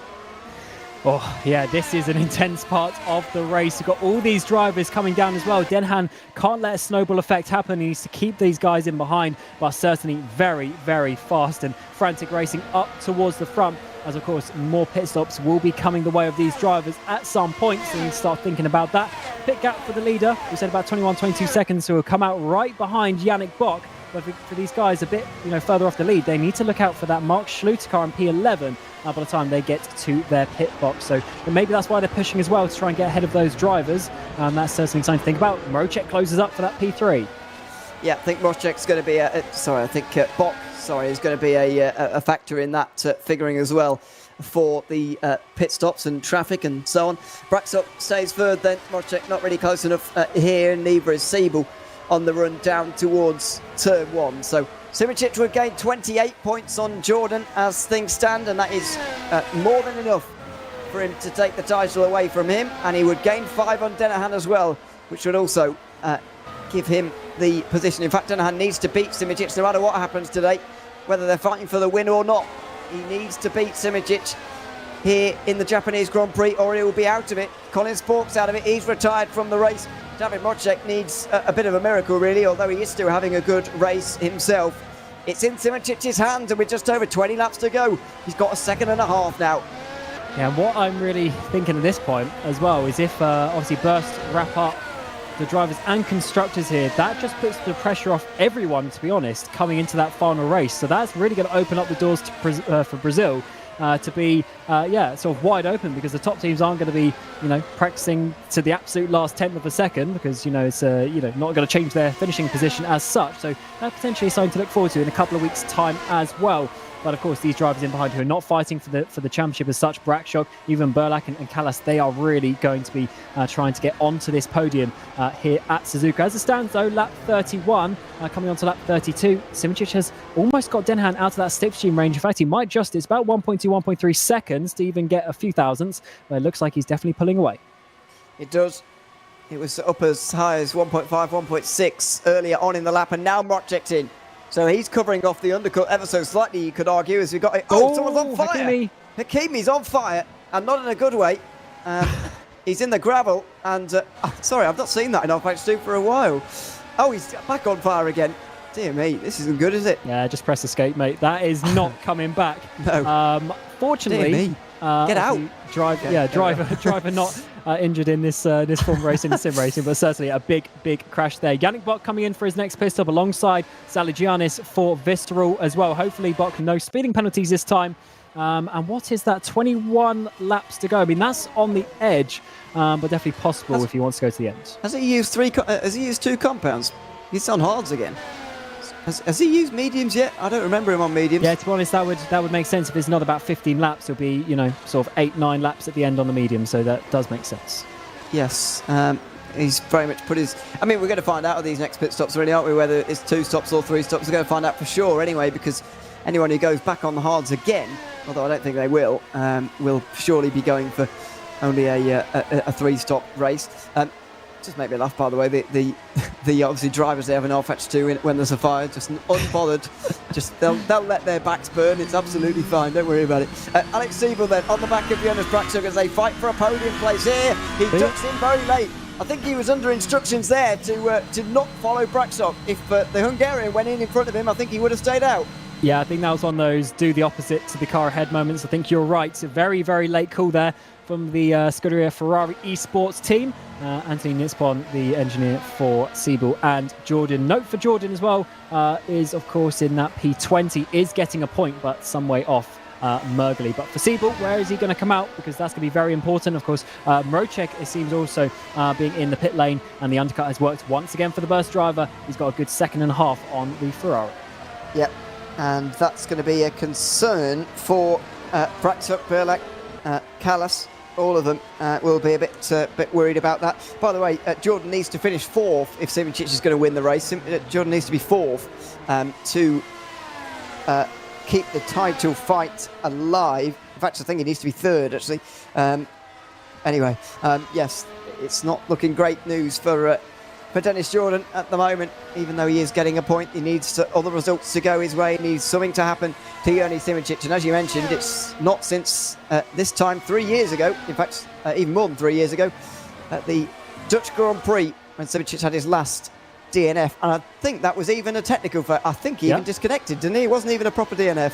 Yeah, and I believe it was even on the first few laps of the race. Then we had a massive fight between Jordan and Burlak for the win. But obviously the nature of Zandvoort, Burlak couldn't get past Jordan. And Jordan took his and Evolution Motorsports, as it was back then, their first victory in the World Championship, as that was their debut season. We've got another pitter of Jonas Simicic from the lead. He's come in. An interesting note on that battle between Mrocek and Siebel. Siebel is on the medium tyres, so Mrocek will need to use them in the final stint. But Siebel, he's gone in early, and he's going to use that extra speed to try and get past this stint. And Simicic is on hards, so 3 stops here for these guys, and he has come out ahead of Mrocek, although that's a big gain here. Now, surely if you're Jake Dennehan, just do something different to Jonas Simicic. Get your track position back and do a 2-stop race. He might not be thinking about that at the moment, but at the very least he can do another 19-lap stint, because that's what he did in the first point of this race, and then maybe stretch those mediums to 15 laps to the end here. It might not be the optimal race strategy, but if you get in front of Simicic, if you charge battery as much as you possibly can, then you can fight for this, because at the end of the day, there's a World Championship race win on the line, and it's about keeping the title alive as well. So if I was Dennehan, I would cut my losses at this point and go for a 2-stop race. Although, saying that, I kind of puzzled as to how he's let Simicic undercut him when he's the one who needs to make the difference. Unless that's what he was doing the whole time. Well, yeah. Potentially, but you're right. They're actually, realistically, not too far off stretching these out a few more laps and stretching the mediums out. to maybe a 15 laps in, as you say, to the end. So that's why it is right on the limit of the 2 and the 3 stops, and maybe that's what Denahan is doing, and that means Simicic needs to catch down all that extra time. So this is certainly going to be the one. Simicic is on the medium tyres, though. Actually, it's updated. He's on the medium tyres, so he needs to be pushing and filling that gap to Matt Williams ahead. So the show is not over just yet. It's very much alive and well at the moment. The final laps of the Japanese Grand Prix, a title on the line. Can Simicic seal it today, or will he need those few points from Brazil to take his 4th world title and put himself closer to the greats of the Formula SimRacing World Championship from years gone past? Petr Birlak knows what that feeling's like, of course. Now 8 years since he won his title. Sorry for reminding him of that. Hope he's not listening. He's 3rd. That makes me feel old as well, to be honest. Sorry, Cam. He's searching for a podium right now. Breck held that before the stops, but they probably will have lost that now with the undercuts. Yeah, but I think these guys are going for the 2-stop. I think you're right. Yeah, I mean, it's obviously an interesting one with how close it is between the two, but a couple of teams think one way, a couple of teams think the other way. Let's see which one is going to work out. Of course, still 18 laps to go, plenty of time for things to happen with that. The issue is, right now, they're going to be losing time hand over fist. They're on old hards versus new mediums for Jerne Simicic. So that's going to be, of course, a big factor. Already 7 tenths just in the first sector Simicic gained on Jake Denahan. And, of course, that's just going to increase as the laps go on. Yep, but that's to be expected for the moment. It will be later on where the real battle will take place. Lap 36 of the Japanese Grand Prix. Still 18 to go, including the one that we've just began. Braxuk, Birlak and Callas fighting for 2nd on the road at the moment. It will probably be behind Siebel by the end of this, and that will be 5th place when it all shakes out. Just further behind, Danny Vandeny and Zalagianis are fighting. We're getting to that point in the race where some might be able to go to the end here. If you've used your mediums and you're on the hards right now, then you might be able to go to the end, but I don't know if that applies to anyone, of course, because Smitchy Hoy was the only one to have used the mediums up until about 5 laps ago. Yeah, it's going to be a convergence of the strategies as someone. Simicic already within that 6 tenths of a second, so definitely 6 tenths, 16 seconds, I should say. So really starting to catch in. Zalagianis once again having this big battle with Vandeny, and they swap around once more as they fight for the points a little bit further down. Jan Grankvist, DNF. He's currently in that 9th position, but unfortunately we've lost the Super Venturi driver. Where on earth has that happened? It's at Degner 2. It's another one at Degner 2, I'm afraid. And Jan Grankvist is out of the race. It would have been his first chance at a top 5 since Bahrain, all the way back 4.5 months ago. In fact, the last time we were in Asia, which is a weird coincidence, but it's Grankvist out the race. And now we've got less than 20, I think, still running in this one. Will he get points for that? 20th and not finishing? Probably not. No, because there's a classification of 90%, which he hasn't quite made. No. Unfortunately, I think it'll be about 48 laps. 48 laps, oh, wait, probably. Yeah. Bad laps. And unfortunately for Grankvist, 3 DNFs in a row. Spa, Monza, and now here DNF. Also DNF'd at the 2nd race of the season in Barcelona. So 4 DNFs out of 8 races. That's 50%. Such a shame. He's a fast driver and just hasn't put together the races, and sometimes seasons go like that, and it's been one of those for him. Yeah, it was at the Degners, unfortunately. Getting confirmation of that, and a real shame for Jan Grankvist, who I hope will come back stronger in 2024, maybe even come back stronger at the Brazilian Grand Prix in 2 weeks' time. Who knows whether we'll be seeing him there, of course. Make sure you join us again for those, by the way. We'll have the full setup again, Academy Pro and World Championship, racing all afternoon, basically. And final races of the season, final day at school, if you like. That's the kind of feel that it will have. And title fights and things to settle in championships, and lots of maths to go on for lots of commentators, I'm sure, as well, over the course of the day. Matt Williams is just ahead of Jerne Simicic. He'll still needs to make his final stop, does Matthew Williams, but he's going for a 2-stop here. Simicic's going for 3! Oh my word, that was close. He had to weave around Williams. It didn't make that easy for him, but why would he? It's a battle for position after all, and in the background, Siebel is going for this on David Mocek and does make it through. Yeah, nice move there by Siebel, just like Simoncic in 130R. Not often you see moves there, to be honest, because as we say, often you wait for this main straight, but that's worked out for the Ferrari driver. And to be honest, they need to be pushing. They can't be slowing at this point. 12 seconds behind is Simoncic, but Denhan and co are going to be pitting soon, so that massive advantage that they have will be overcome. And then the rest of it will have to be done on basically the fact that they'll have probably, I don't know, 3, 4, 5 lap newer mediums at the end. So it's actually looking pretty healthy for Denhan as it stands, but the time is coming down very quickly for Simoncic. Yep, it is. Of course, Denhan has now done 19 laps, or he will have done at the end of this lap. So is this the time he'll make his way into pit lane? The advantage for him is that he'll be in loads of clean air. That wasn't the case, of course, for the likes of Siebel, Mrcic, or even Simoncic, who had to overtake Williams there, although that won't have cost him very much. Denhan will have the clean air and arguably be a little bit faster than Simoncic, even just for a few laps on those mediums. I know he needs to take care of them, but he will be faster briefly on those newer tyres, and then he'll have to do the defending towards the end of this race. It's just about what state are his tyres and electrical energy going to be in by the end of this one. Yeah, Simoncic now within 10 seconds of Jake Denhan. Denhan's last lap was still a 33.9. That's actually not too terrible. The issue is Simoncic did a 31.03 seconds on the previous lap. Of course, with that overtake and a massive boost to get past Matt Williams. But not the pace that Denhan would have wanted. 34.1 this time around as well. Big advantage once more. Here's Yannick Bock trying to get past Peugeot. Peugeot running inside the top 10 for the first time this season. And there goes the TX3 driver getting up the inside. 3 overtakes into 130R in the space of a lap. Yeah, I think Bock will cement 9th place now. I think he's too far away from any of the others to catch them, but he's probably faster than those around him right now.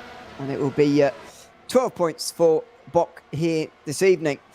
So Denhan still leads. He's going on to a 20th lap with these hards, and clearly, as you said at the time, his pace isn't actually that bad, so it's worth continuing on because those mediums are at risk of falling apart at the end of 15 laps. Yeah, they are being... I mean, it was a 31.6 again, so 2.5 seconds for Simoncic. But the thing for Denhan is, the longer he goes out, the better, because that means the less differential to Simoncic, and therefore the less gain Simoncic will get. So, of course, he's going to hemorrhage another possibly 5 seconds or so by staying out another 2 or 3 laps, but he will then still have a decent lead. So I think this is the right strategy, is to go long as long as he still has a decent margin. Simoncic will very quickly, though, be on the back of Sander Callas as it's now Mrcic's turn to get past Matt Williams. Can he do the exact same as his teammate did a couple of laps ago, up towards 130R, or is he going to wait to the main straight? Looks like he's going to wait. He's not close enough, really, into the final chicane. Simoncic seems to be the only one who really enjoys making moves there, actually. But the others seem to wait for the first turn. As Williams goes a bit wide through the first part, Mrcic should be able to go through at the next part. The others, after 20 laps on the hards, have now decided to go in for their final stops of the day. It's medium tyres now for Denhan. A bit of a traffic jam. I don't think anyone was held up there. It was just a very nicely coordinated bit of I don't know what you'd call it even, but pit lane sequence is complete, and Denhan is on the mediums. He is within those 20 seconds. Right now, Simoncic would come out behind him, and that's all he needs to know, really. He needs to start out ahead, use that track position to his advantage the best he can.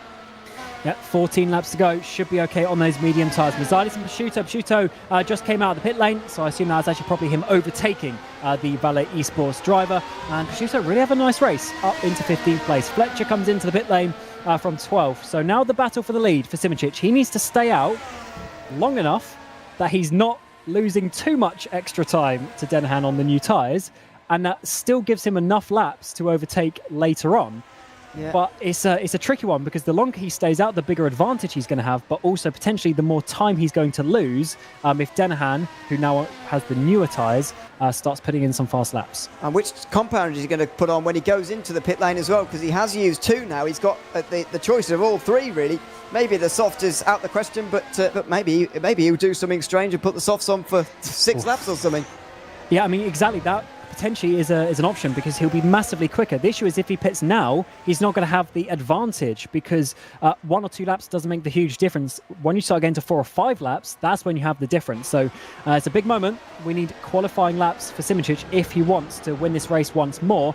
Pit delta, as we said, was about 21, 22 seconds. As it stands, he'll come out behind Callas, behind Burlak, Brakshock and Denhan. 4 cars to overtake for the race victory. Exactly. and that's going to be the problem. Has Denahan done enough here? It's a very tense situation at the Japanese Grand Prix, and you just do not know who is going to win it from here. You get the feeling it's going to be Simicic or Denahan, but stranger things have happened after all. Braxok now runs 5th, as I suspected he would. Burlak Callas behind as well. Siebel is obviously not with them anymore. He's up in 2nd place and will have a late stop as well, you would imagine. What's Mocek going to do? Because he's on the hard tyres, but which in theory, if you didn't have to use 2 compounds, he'd probably go to the end, I would imagine. But obviously that's not allowed, so I wonder what he's going to do. Yeah, he's going to have to obviously go to the mediums in this final stop. And looking at the first sectors, Denahan 4/10 slower than Simicic, who obviously is on still these sort of older tyres now. So Denahan is not pushing to the limit straight away, but he doesn't need to. He's got a big, 4.5 second gap behind him. He can use up that time, because the issue with the tyres is a lot of the pace and everything comes from the temperatures and the pressures. So if you come into them too hard and you raise them too fast, you just start losing lap time. So if you bring them in slowly over the first couple laps, you don't use all of the speed straight away, that's often the best way to do it. So here comes Burlak. Here we go into the final chicane. Oh, that's close. Very late to the brakes. Too late, surely. Oh, he's pulled it up. That's incredible. Burlak has got through into 5th place ahead of Jonas Braxok. I thought he was going for the other chicane, but he made it in time, braking super late and gets through. Let's hope he's not used all his energy to do that, and Braxok's not going to come through. Well, he's not going to. Petter Burlak into 5th place. That was incredible. I thought he was sailing off. And that might be the move for 2nd place later on. We'll have to find out how everything works out, but awesome move there. And Petter Burlak almost won the race back in 2019, and unfortunately just got pit by Gosby that time around in a final chicane move, and then Gosby actually running out of fuel to the line, but managing to hold on to it. So Burlak might want a bit of revenge from that, but can he catch down Denahan? 4 seconds and might be a bit of a tall ask, but certainly getting up into a potential 2nd place finish will be his best result of the season. I would argue he nearly won the race in 2020 as well, even though that happened quite a long way from the end. Yeah, he might have won. Robin Panzar makes his way through on Martin Mergley for 14th place. They're still miles ahead of the likes of Dennis Jordan, by the way, who's still making up places, although I haven't seen him use any other compound than hards. Wonder if he's got another stop remaining back there. It doesn't really matter. Only really matters if Simicic falls by the wayside at some point throughout this latter point in the race. Now Siebel's in. So one medium stint done, another one coming up, you'd imagine. What's Simicic going to do there? How much longer is he going to leave it? Oh, have Burst got the strategy right? Let's find out. It's going to be tense to the end.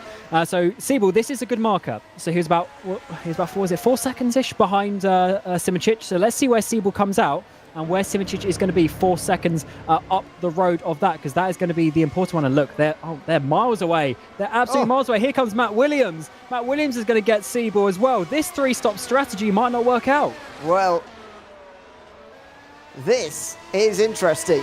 Siebel is behind Williams. Now, Simicic won't have this problem. He was a few seconds in front, but Williams may be catching Simicic at this point, and he won't want to leave it too much longer, will the Slovenian. So he needs to be very careful.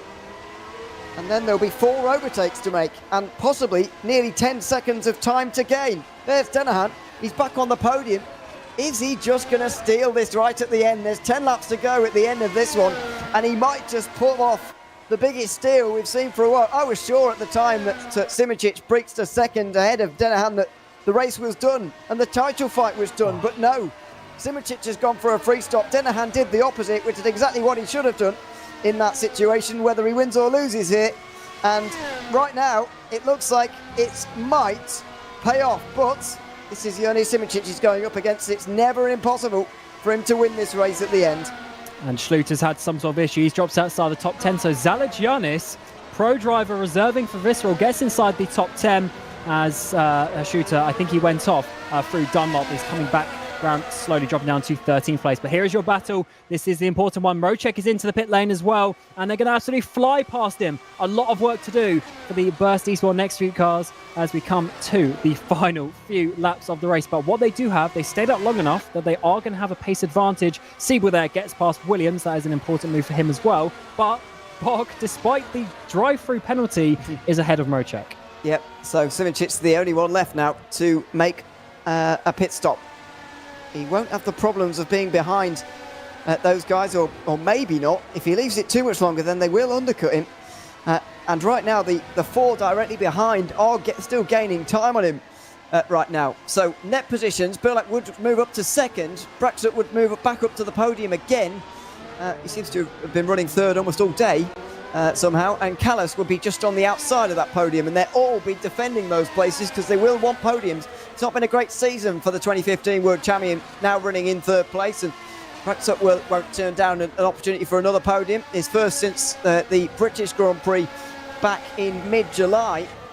He will want that place as well. So they're going to almost act as sort of unknowing Jake Dennehan teammates, you would argue. They're fighting their own battle, of course, but they're also helping Dennehan fight off Simicic, who now comes in with 9 to go.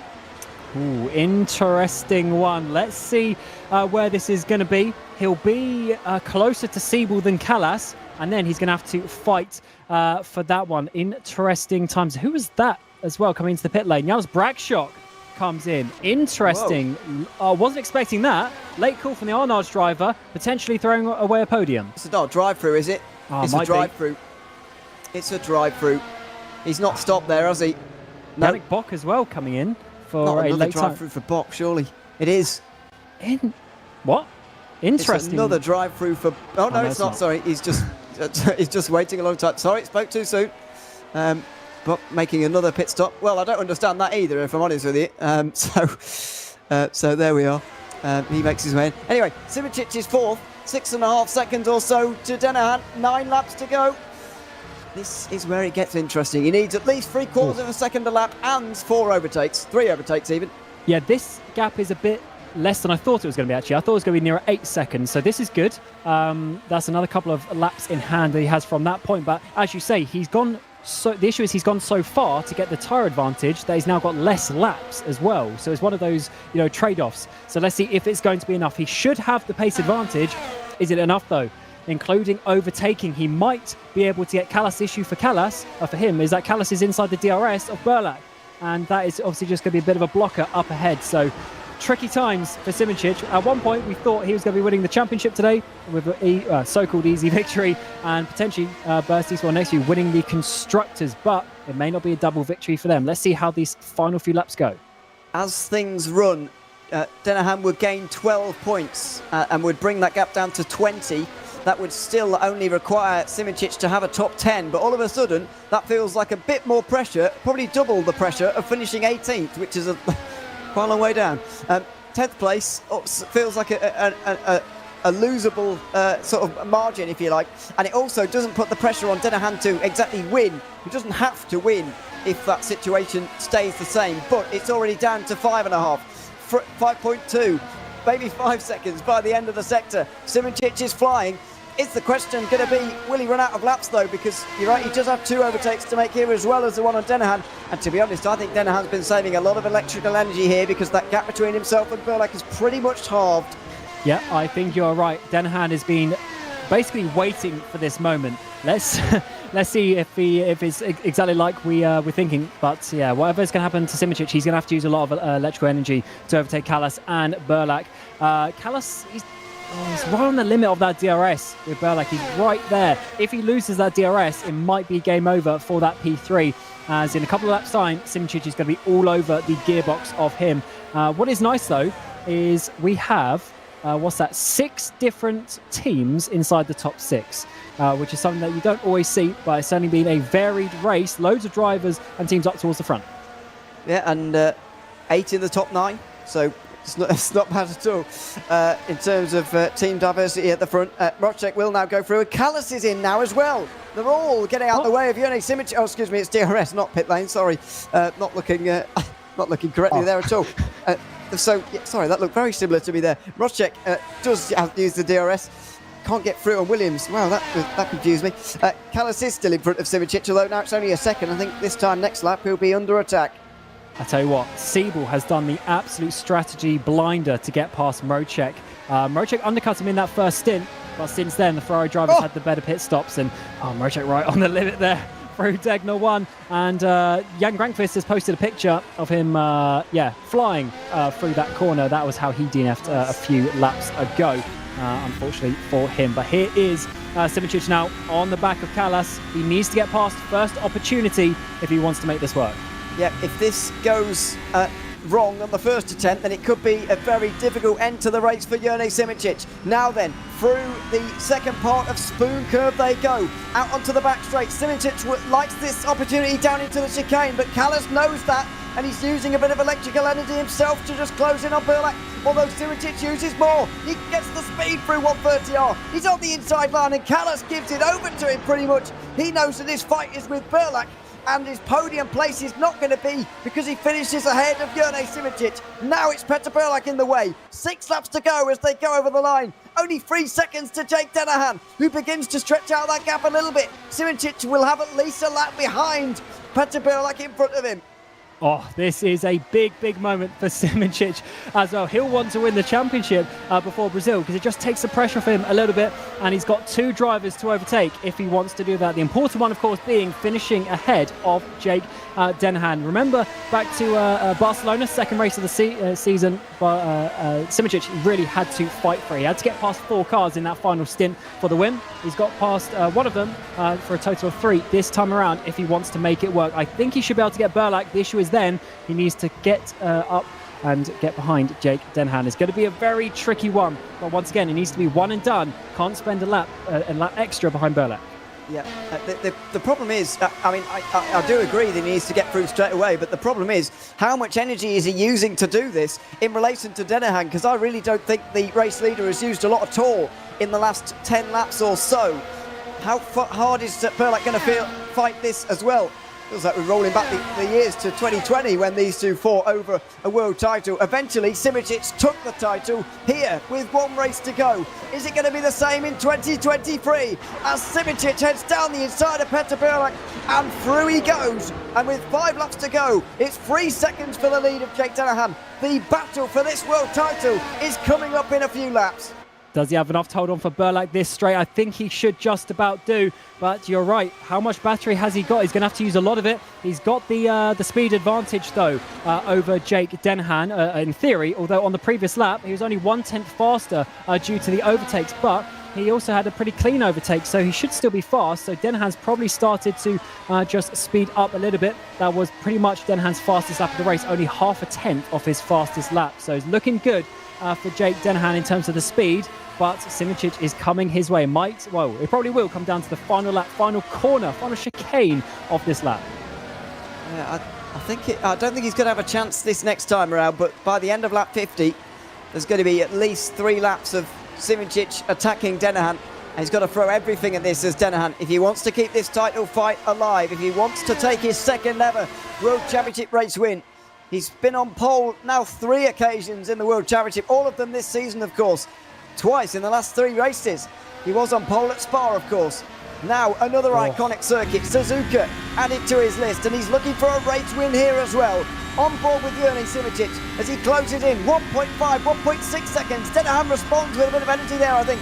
Simicic does the same. They're not going to be close enough on this lap by any means, but this time next lap, he'll be another 1.5 seconds closer, and they'll be right together on lap 50. I want to see this lap from Jurnej Simicic. He was a second faster in the first sector, 0.5 seconds faster in the middle sector, and 1.5 seconds over the lap, 1.6 seconds over the lap. If he does that again, he'll be right on the back of Jake Dennehan with 3 laps to go. This might be enough. I tell you what, this might be enough for Jurnej Simicic, but how much energy does he have once he gets there? I mean, the problem for Dennehan is that there's 4 laps to go, including the one they're on right now. If this was the last lap, then I'd be, saying this is a real nail-biter. But right now, the odds are in Simicic's favour. Now, the thing that does play into Dennehan's hands, that doesn't make a lot of sense, is the fact that with every lap, Dennehan's odds of winning do go up. If he can survive 1 lap, then the 2nd gets easier, then the 3rd gets easier, then the 4th is easier than that. So that's what he's got to think about. This first lap is going to be the hardest. It certainly is. The issue for Simicic, though, is if he gets ahead too early, Dennehan can always have the opportunity to come back. So this is a tricky one, but as you're right, I think the first lap he gets there, that's the one where he needs to go for it. But this is certainly very intense. This time in the first sector, it was only but still 0.4 of a second faster, and the second sector marker will come up just before we enter 130R. Well, does Denahan have the chance to come back? Because I think his tyres are not going to allow him to get anywhere near Simicic. If he lets him through for a lap, then he'll be gone. So Denahan needs to be wary of that. The gap only comes down by about 6 or 7 tenths this time around. I think Simicic has gone to town with the electrical energy, and he's not left very much for himself at the end here. Denahan certainly has. He had that gap over Burlak to just fall back into, and he did let that gap halve. He was in control of his tyres and his energy, and now he's beginning to bear the fruits of that. 0.6 of a second. Simicic did crucially get the DRS, but no way was he close enough for a move that lap. No, not enough, but he's got to keep working at it. Needs to keep on trying and keep on pushing, because at some point, as you say, Denahan's rear tyres are probably going to start giving up, and he's now within that proper slipstream, proper DRS range, and I'm sure he'll close up another couple of tenths by the time we get there. So this might be the lap. There's going to be 2 to go after this one, so 2 more occasions into that first corner. Otherwise, it will have to be the final chicane on the final lap if he wants to try and make the move. Oh, this is a lot closer than I thought it was going to be. The pace advantage, even just by staying out those extra, what was about 3-4 laps, is massive. This is a very tense situation in the Japanese Grand Prix. To remind you, Simicic, championship leader, needs to finish ahead of Denahan to take the title today. If not, then it will go to the final race at Brazil. He, at the moment, would only need 18th place in that race, but even so, he would need to go there and do a job. Now, Denahan is looking for his second race win. With 2 laps to go on the line, he's got a big defence on his hands. He defends the inside line. He squeezes Simicic as much as he can, who goes round the outside through the first point. He's giving just enough room by Denahan. Through the second, he brakes before the DRS line so that he gets there, but Denahan accelerates at the same time and gets away. Now it's 1/4 of a second. Denahan weaves around. Needs to be careful with that as the DRS opens. Simicic is close, and he can't quite get there. Oh, that's close. He's into turn 1, nearly on the inside. He can't do it. Wiggle on the exit, and he's still in second place. Denahan hangs on onto the penultimate lap. Oh my God, how their wheels did not get caught together in that final chicane, I do not know. But did Simicic burn his battery to do that? Does he have enough to come back this time around? He's got another opportunity. Remember, there's still even 1 more lap after this one as well. 2 laps to go, including this one. He's got another couple of opportunities, but he just needs to make sure he has the battery to do it. He would have had to dump a lot to have that opportunity. It was a good one though. Tried it again in turn 1, but Denahan just having enough to hold on. Denahan sliding it into the hairpin this time. This is off the scale right now. The Japanese Grand Prix coming down to the last lap for the 2nd year in a row between the 2 title contenders. There'll surely be 1 and 2 at the end of today, just as Colin Spork and Alex Siebel were at the end of 2022. They locked horns on the last lap at the Japanese Grand Prix over a year ago. Now it's for Denahan and Simicic in 2023. We're on board with the 3-time world champion as he bears down on the race leader. He's not got as much energy. Denahan's beginning to use up those reserves because he's saved it up. Simicic has had to use it to overtake. Denahan slides into the final chicane on the penultimate time. It's not a good exit at all. Denahan in huge trouble on the last lap, fighting for the world title. Simicic is on the outside. He's not got the speed though. Denahan's using all his energy here. Outside for Simicic. He goes around. He tries to get the race win at the very end. Denahan's going to squeeze him as much as he possibly can. And that one could be looked at. Denahan right to the limit and maybe over it. Simicic will be unhappy about that. He's still second on the last lap of the race. Yeah, Denahan just squeezed Simicic off the track. Unfortunately, that is not looking good for him. Post-race, we'll have to find out about that one. But definitely, just going to the absolute limit. He already pushed Simicic onto those marbles. You could see Simicic really wiggling around. But is he going to need that? Is he going to have one final opportunity? He'll have to be into the final chicane, which they already had slight contact with a couple of laps ago. It's going to be one final push. They're both really struggling with those rear tyres. But this is what happens when you fight for a championship. You go to the absolute limit and you get some awesome side-by-side battles. It's so great to see. Just one final attempt to go. This is the last chance for Jurnik Simicic to seal the title. One race before the end, as he did back in 2020 at this venue. Denahan has to use everything he's got now. How much energy has he got left? Simicic will have a little bit, and he's got quite a lot actually. He's going for it into the final chicane. It's the outside line for the world title. Simicic breaks later. Danahan, oh, he's got around. Simicic gets through. Jake Danahan spins around. And Jurnej Simicic is going to win the VCO World Championship for 2023 by taking the Japanese Grand Prix. He is the world champion for the 4th time, and Jake Danahan is going to be second in the race and the championship as he has his heart broken in the very final chicane. What a move in the end around the outside. Danahan, he was such on the limit of braking there, and we have to potentially see again if he was sort of locking the wheels, but he was really struggling to slow down. But Simicic just had enough energy to have one final attempt. He tried it in the first corner on the start of the final lap, but he had to make it work in the final chicane. And as it stands in this order, Simicic is the champion as well. We actually potentially have to look at the Constructors' Championship as well. Might be a double win for Burst, but certainly an incredible end to this battle at Suzuka. What a fight for the whole 53 laps. They were on each other's tail. They did different strategies, and it came to a head. What a way to finish Suzuka. Absolutely. I think that is drivers and constructors, by the way. I think you're correct for Burst there. Jurnej Simicic taking the win and the world title for 2023 ahead of Jake Danahan. Petr Burlak on the podium again here in Japan from 3rd. Alex Siebel's late stop didn't really work out in the end. Couldn't get him a podium anyway.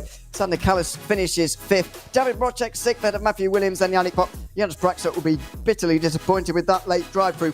He finishes 9th ahead of Cosmo Pasuto to give Royal Blue 2 top 10s. Sergio Fletcher finishes in 11th ahead of Robin Panzor. Danny van der Neet at 13th with Martin Mergeli on the soft tyres late on. Dennis Jordan's 6 points are not enough to keep him in the title fight either. Stavros Mercedes, Kostas Rambukas and George Zalogiannis make up the end of the field. Mark Suter DNF, but he might have got enough laps for points. Jan Vrakvis certainly didn't. He finished 20th. 9 retirements today, in fact. Mika Hakimi, Michi Hoyer, Zoltzuks, Demian Skobron, Giordano Valeriano, Lauren Kiersmakers and Colin Spork were the others. So that is the Japanese Grand Prix. For the 2nd year in a row, it comes down to the very last lap. For a circuit that people complained about that you can't really overtake on, it's certainly proving the doubters wrong over the last couple of years, and I'll happily admit that I'm one of them. It's been a great venue over the last 2 years of the VCO World Championship, and it has crowned our 2023 champion. Jurnej Simicic is a 4-time champion. Yeah, what a track, to be honest. I know in some ways it's difficult to overtake and whatnot, but when you do get those side-by-side moments of the race, it's so narrow around this track. It's so on the limit that you get some absolutely incredible side-by-side action. And that battle for the lead was insane. The attempts, the side-by-side that we had multiple times. Yeah, what a moment for those drivers, and really put on a show for us. They certainly did. What a show it was. Welcome, Jurnej. Good to have you with us. We step into some interviews after the race. It's your 29th Grand Prix win in the Formula SimRacing World Championship, but more importantly, it's your 4th world title. Tell us about those last few laps as you tried to get through on Jake. Well, let me undonut myself. Right, so now it was such an incredibly fun race with 2-stop versus 3-stop. We didn't expect anybody to go to stop, but then the pit window just never opened. There were always cars in the first stint, so we kept extending, and then in the end, I knew that, well, I have never tried to stop her. I don't think it's a viable option, so I just needed to push Jake, and it all came down to the last lap in the end. So there was a bit of paint trading, I guess, but in the end I won on track, and I'm super happy with the result. Absolutely, and I mean, obviously with Dennis falling away as well, he can't catch you anymore either. It's the 2nd time as well you've secured it around Japan as well, which is weird. But anyway, how do you feel now after only 8 races this season, still 1 to go, of course? How does it feel now to be a 4-time champion of this series? Well, Matsusaka is the best track in the world, right? So always good to win the championship here and then have one more enjoyable race in the end without any stress. So yeah, it's gonna be really fun. I've been asked to wear a suit and a tie again. I don't know if that will work, but let's see. But it will be for sure a very enjoyable Interlagos. Yeah, I was going to ask you what your plans were for Interlagos. Are you doing anything silly now that nothing's on the on the line? No suit and tie. I never expected to win the championship now. I thought it's gonna be even tighter in the standings going into the last round, as I never really recovered from COVID yet, so I'm still kind of weak. But it was just enough power to do a very good fuel up. So yeah, but I never got to think of the last round yet. So everything is like cards are opened, everything is still to be decided. So let's see how we can celebrate that one. Open to offers. Let's see what what we can do for the final round. Yoni, congratulations on the championship here this evening. Thanks very much for coming to chat to us, and yeah, thanks very much. Thank you so much also for the commentating the whole season. It was a nice one. Thanks very much. Yoni SimRacing there, winner of the Japanese Grand Prix and the 2023 VCO World Championship here in FSR. We're also joined by Jake Danahan, but yes, he's got a mic plugged in now, which is good. Welcome in, Jake. Good to have you with us. So close to your second win of the season, your second ever win in this World Championship, but settling for second now for the second time. That's a lot of twos. In the last 3 rounds, just tell us about those last few laps that you were battling with, Yoni. Yeah, I tried very hard, as you saw. It was quite on the limit, I'd say. But the race is all Yerne's because yeah, he drove great all race. His pace was amazing. I just couldn't keep up with him, and yeah, he made me run out of battery in that second stint, which also didn't help me. But yeah, he had amazing pace. It's very well deserved. What about the strategy going into this one? Because we were speaking about, is it going to be a 2-stop? Is it going to be a 3-stop? What was your plan going in, and then how did it change, if it did, over the race? Yeah, I thought it was going to be a clear 2-stop for the win, but then I saw Yerne pit pretty early on for that last 2 pit stops, and yeah, I was a bit confused, but he pulled off a master class, so yeah. And that, of course, means that I think you're now second in the championship as well, by the way, even with that second place. Any plans for Interlagos? Really, now that you can't win the title anymore, but obviously it's still second place, I guess, to fight for. What's the plan for Interlagos? I mean, I'd love to keep that second position. I never really expected to be up here at the start of the year, so top 2 would be amazing. All right, well, we look forward to it. Jake, congratulations on P2, even if you may be slightly disappointed with it, I suppose, and thanks for chatting to us as well. Thank you very much. Thanks. And finally, Petr Berlek joins us as well from third, also on the podium here tonight. Petr, welcome in as well. Good to have you with us, back on the podium again in the World Championship, which is good to see. You were there, of course, at the Belgian Grand Prix. It's another third place for you here tonight. How does it feel to be back on the podium again after that race? Yeah, it feels great. That went better than expected, to be honest. I was tossing up between wing settings until today and this morning, so I chose the slightly lower downforce one, and looks like that worked out in the end. And regarding my race, I don't know, it was quite hectic. I was trying to not get too much dirty air, but also manage my battery. And ideally, I would have liked to jump a few people ahead of me, but we all pitted on the same lap. So, and once I saw Alex and David go for a 3-stop, I knew it was possible maybe to keep ahead of the train and try to defend from the head of the train, yeah. And in the end, it worked out. I mean, what was the strategy like going on throughout that race? Because you stayed out for the 2-stop in the end, fending off some of the others who did 3 stops and ended up finishing behind you. Is that a plan that you always had from the start of the race? Yeah, the plan was always 2-stop. We knew 3-stop was a possibility. It was maybe on paper just a little bit faster, but that's without traffic. So. Yeah, since we were on lap 30 and managing to a 2-stop, then it didn't make much sense for us to go for a 3, because I had enough tires in the second stint to do a 2. Well, it worked out in the end. Congratulations on third place, Petr, and thanks for chatting to us as well. Thank you very much. Thanks very much to all three of you. And, well, that will just about do it for the Japanese Grand Prix, Cam. Another fantastic race at this circuit, which continues to deliver 2 last lap passes for the win in 2 years now, which is rare at any circuit, really, let alone this one. The FSR World Championship delivering a great race again. Yeah, wow. Even for the interviews, not quite calmed down from that one. It's such an intense race, an amazing battle between Denahan and SimRacing. But SimRacing came out on top. And it also seems like in the teams, Burst winning the Constructors' Championship before the final race as well. So big day for Yane and his team, which means all gloves are off. Sao Paulo in a couple of weeks' time. At least the top positions are sorted out. We still have the ones below that. But yeah, it's certainly going to be a more open race, I think. Yeah, the top 3 seem pretty settled. I think Mocek might be too far away now to get a top 3 in the championship, of course. However, Jordan and Denahan will be fighting for second in the championship. And of course, it's the final race. So it will be a bit of fun, hopefully, the Brazilian Grand Prix. Hope you'll join us in a couple of weeks' time for Academy Pro and World Championship Racing in 2 Sundays' time. A big thank you to everyone who's been tuned in here this evening. I've been Neil Leary alongside Cam Roger. Daniel Costello has been behind the cameras this evening. Until we see you in 2 weeks' time for the Brazilian Grand Prix, it's goodbye for now.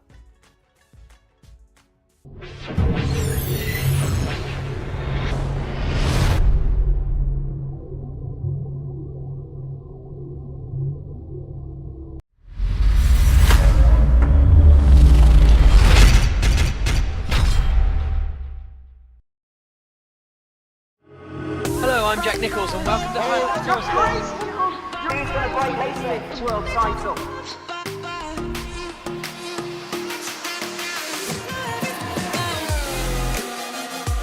For my Gosby! Oh, he's done it! And look at these 2 go! Itchy Hoy is going to do it! His first victory!